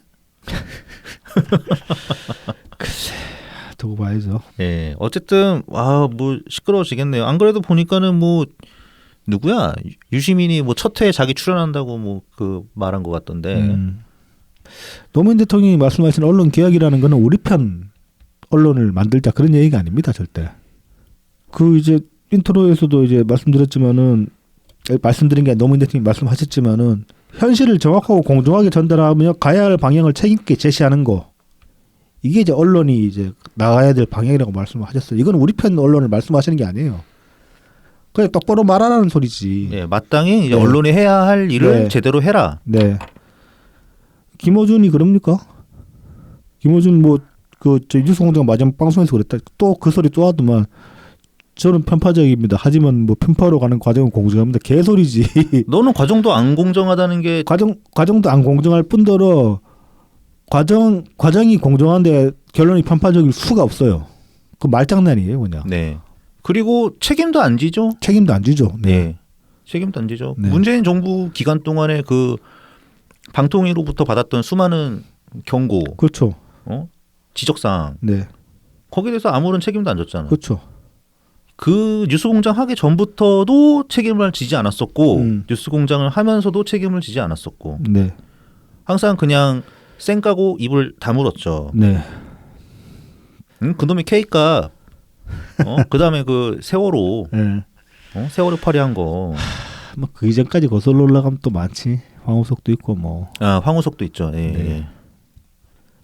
보면은 그래서 이제 그 지금 뭐 가세연이 그 저쪽 판 낙곰수고 그다음에 뭐 개딸이랑 지금 뭐 저쪽에 이제 뭐 저기 가스통이나 뭐 그런 이제 그 저쪽 극렬 지지자들이랑 점점 변별점이 없어져 가잖아요. 상황을 네. 보면은 그 진화론 기반의 어떤 학설 중에 그런 게 있어요. 그 수렴 진화라고 해가지고 수렴 진화. 네, 이게 뭐냐면은 전혀 다른 종인데 네. 환경이랑 그 환경에 따른 생존 방식이 이제 비슷하게 흘러갈 수밖에 없게 되면은 나중에 이제 나오는 행태 그 외관상 형태는 굉장히 유사한 경우가 있다는 거예요. 그러니까 예를 들어 가지고 상어랑 돌고래 봅시다. 돌고래 포유류잖아. 네네.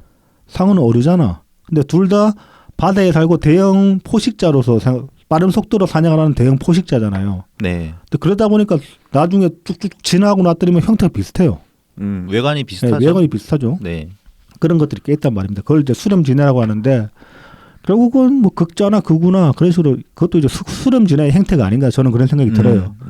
그러면은 그러니까 뭐 극자 혹은 민주진보 진영이라도 그 수렴 진화의 행태에서 벗어나게 해야 되는데 그러려면은 환경을 바꿔야 돼. 걔네들이 사실은 환경을 바꿔야 되는 거고 생존 방식을 바꿔야 되는 거예요. 근데 그 정치 진영의 환경 그다음에 생존 방식이라는 거는 결국은 지지자들이거든요. 그래서 이제 민주당도 결국은 지지자들이 바꿔야 되는 건데 지금 개딸들이 민주당이 병신된 것도 개딸들이 들어와서 병신된 거 아닌가 사실은. 뭐 이재명이 끌고 들어온 거긴 하지만은 그러니까 뭐 이재명이 근본 원인이지만은 실제로 그러니까 이재명이 환경을 바꾼 거는 개딸들을 끌고 들어오면서 환경을 바꾼 거잖아요. 그래서 그렇게 보면은 뭐 우리가 그 뭐 이낙연 대표를 지금 당장에 뭐 민주당의 당 대표로 세운다고 해서 저는 바뀐다고 생각은 안 하고 이것도 방송에서 말씀드린 적이 있지만은 네네. 그 근본적으로 이 지지자들의 어떤 지지자들이 물갈이를 하지 않는 한은 방법이 없다고 봅니다. 그게 참 어렵죠. 네, 그러니까 많이들 이제 뭐 민주당이 망하면 그러면은 이제 뭐 이낙연 대표님이나 이제 그런 새로운 사람들이 이제 뭐 당권을 차지하면서 민주당이 다시 이제 정상화 될 거라고 많이들 기대하시는 눈치인데 네. 사실 그 지지층 그 보통 이제 우리 토양에 많이 비교를 하잖아요. 네, 네. 그러니까 지지층의 형상이 크게 안 바뀔 가능성이 높거든요. 그렇죠. 네, 그러니까 민주당은 망하는데 그렇다고 개딸이 망하지는 않아. 그러니까 예를 들어서 개딸들은 뭐 정청래를 당 대표로 밀어가지고 성공을 시킬 수도 있는 겁니다. 그렇죠. 뭐 그렇게 보면 이제 차라리 분당하게 나을 수도 있는데 뭐 그것도 사실 여러분들이 말씀하신 것처럼 뭐 그 총대를 사람이 없다. 가장 네. 큰 문제긴 합니다. 현재까지는. 네. 그러니까 분당이 그러니까 그래도 현실적인 굉장히 이제 해결해야 되는 문제가 많지만 네. 그래도 이제 뭐 긍정적인 점을 찾아보자면은 진짜 국민들한테 한번 물어볼 수 있는 거죠. 민주당이 낫겠습니까? 아니면은 신당이 낫겠습니까? 그렇죠. 예. 망할 때 망하더라도 한번 그거라도 해봤으면 좋겠어요, 진짜로.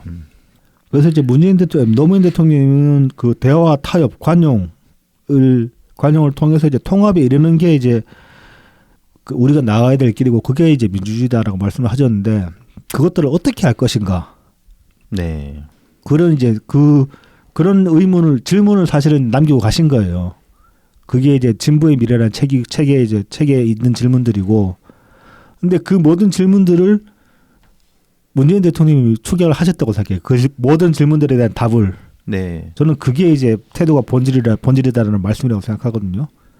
이 말씀을 이제 방송하면서 숱하게 저희가 막 반복을 했을 겁니다. 태도가 본질이다라는 말씀을. 근데 제가 이 말씀을 자꾸 꺼내게 되는 이유가 이게 어떤 설득의 효과적인 기술로서 쓰이기도 하지만은 저는 이게 어쩌면 민주주의의 어떤 정수를 정말 축약해낸 그런 말이라는 생각도 들거든요. 민주주의라는 게 뭐 상대방을 그 말살시키려는 그런 태도로는 민주주의가 이루어질 수가 없잖아요. 뭐 대립할 수 있고 반목할 수 있습니다. 근데 그런 와중에도 상대는 인정을 해야 돼요. 그런 상대가 있다라는 걸 인정을 하고 언제든 그런 상대랑 계속 이야기를 하면서 풀어나가야 되는 게 그게 민주주의죠. 그게 참 어렵죠. 네. 어렵습니다. 네, 저도 어렵습니다. 네네. 뭐 당장 어젯밤에 그 최성 TV에서 저기 이상민 나와가지고 라이브 한다고 그래서 들어갔다가 한 10분 보다가 도저히 못 참고 있으면 내가 뭐 욕을 하든지 난리칠 것 같아서 뭐 나왔는데 이게 그러니까 많은 분들 이렇게 반응을 보니까는 대충은 무슨 말을 하다가 갔는지 알겠더라고요. 자기 합리화죠 뭐. 예. 그 마지막에 어디 목사님이 나오신 것 같던데 네. 그분께서 이렇게 아마 이상민 의원 말하는 것 같더라고요. 네. 아니 뭐 네가 지금 5선인가 그 의원인데 아직도 네가 힘이 없고 그러면 그러니까 정치 뭐하러 했냐. 맞는 말씀이죠. 그러면서 네. 막 채팅창에서 이렇게 막 박수 받고? 예 박수 받으셨는데 그분 어저께 제대로 막 사이다를 그런 식으로 끼워주셨더라고요. 네. 어쨌든 그렇죠. 5선 6선 그런 다선 의원이면 징징거리면 안 되지. 예, 그렇죠. 게다가 그리고 본인이 그 경선 선대위원장 할 때 저지른 짓이 있는데 그러니까. 거기서 책임을 져야지. 거기에 이런 방구도 없이 뭐 그냥 뭐 진중권 마냥 모두가기 하면은 뭐 그러면 뭐 지가 뭐 대단한가? 박지원이 그래도 욕 먹는데 이상민 당신은 나이 값을 해야죠 최소한. 그러니까요. 무슨 한국이 루즈벨트야 진짜. 벨트로 쳐맞을 소리 하고 있어. 벨트로. 그래서 이제 그 마지막으로 이제 말씀드리면 태도가 본질이라는 말씀이 그래서 저는 민주주의의 정수를 담은 말이다. 근데 이 말씀은 사실은 이낙연 대표 먼저 하셨단 말이죠. 태도 보수라는 태도 말씀으로. 보수라는 말씀으로. 네. 그러니까 이제 그렇게 보면 정말로 노무현, 문재인, 이낙연까지 연결이 되는 거예요. 그 정신이 연결이 되는 거예요. 이게 뭐 이낙연 대표가 어떤 행정가로서 정말 훌륭한 면모를 많이 보여서 그런 능력이 아까워서 지지하는 것도 있지만은 저는 이 스피릿 이게 진짜 민주당의 스피릿이고 이 정신을 이어가는 그 계승하는 그 정통성이라는 것도 여기서 찾을 수 있지 않나 저는 그런 생각이 듭니다. 민주주의자. 네, 네. 진짜 민주주의다. 네. 그리고 이런 사실 이게 원론이잖아요. 사실 어떻게 보면은 노무현 대통령이 하시는 말씀도 그렇고. 근데 네. 대부분 원론을 제시하는 거는 되게 고리타분하고 와닿지가 않습니다. 근데 이분들이 말씀하시는 건 와닿아요. 왜 그런지 아세요? 이분들은 몸으로 먼저 보여주는 사람들이기 때문에 그래요. 그러니까 안철수도 방송 나오면 맨날 하나만 하는 소리 하는데 그게 원론에서 하나만 하는 소리예요. 근데 왜 그게 하나만 하는 소리로 들리냐면 안철수는 원론을 얘기를 하지만은 자기가 그 원론의 원칙을 지키는 사람은 아니에요.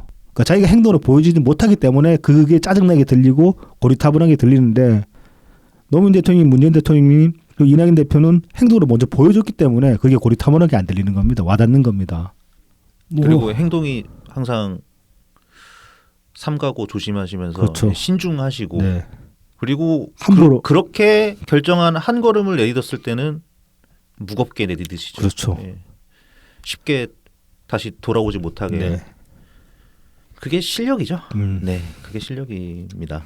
그래서 뭐 민주당의 정신 뭐 그런 것도 멀리 찾을 필요 없다. 아, 그러면 우리 방송 개딸들한테 좀 홍보를 열심히 해봐야겠는데 자꾸 대화를 해야 되나?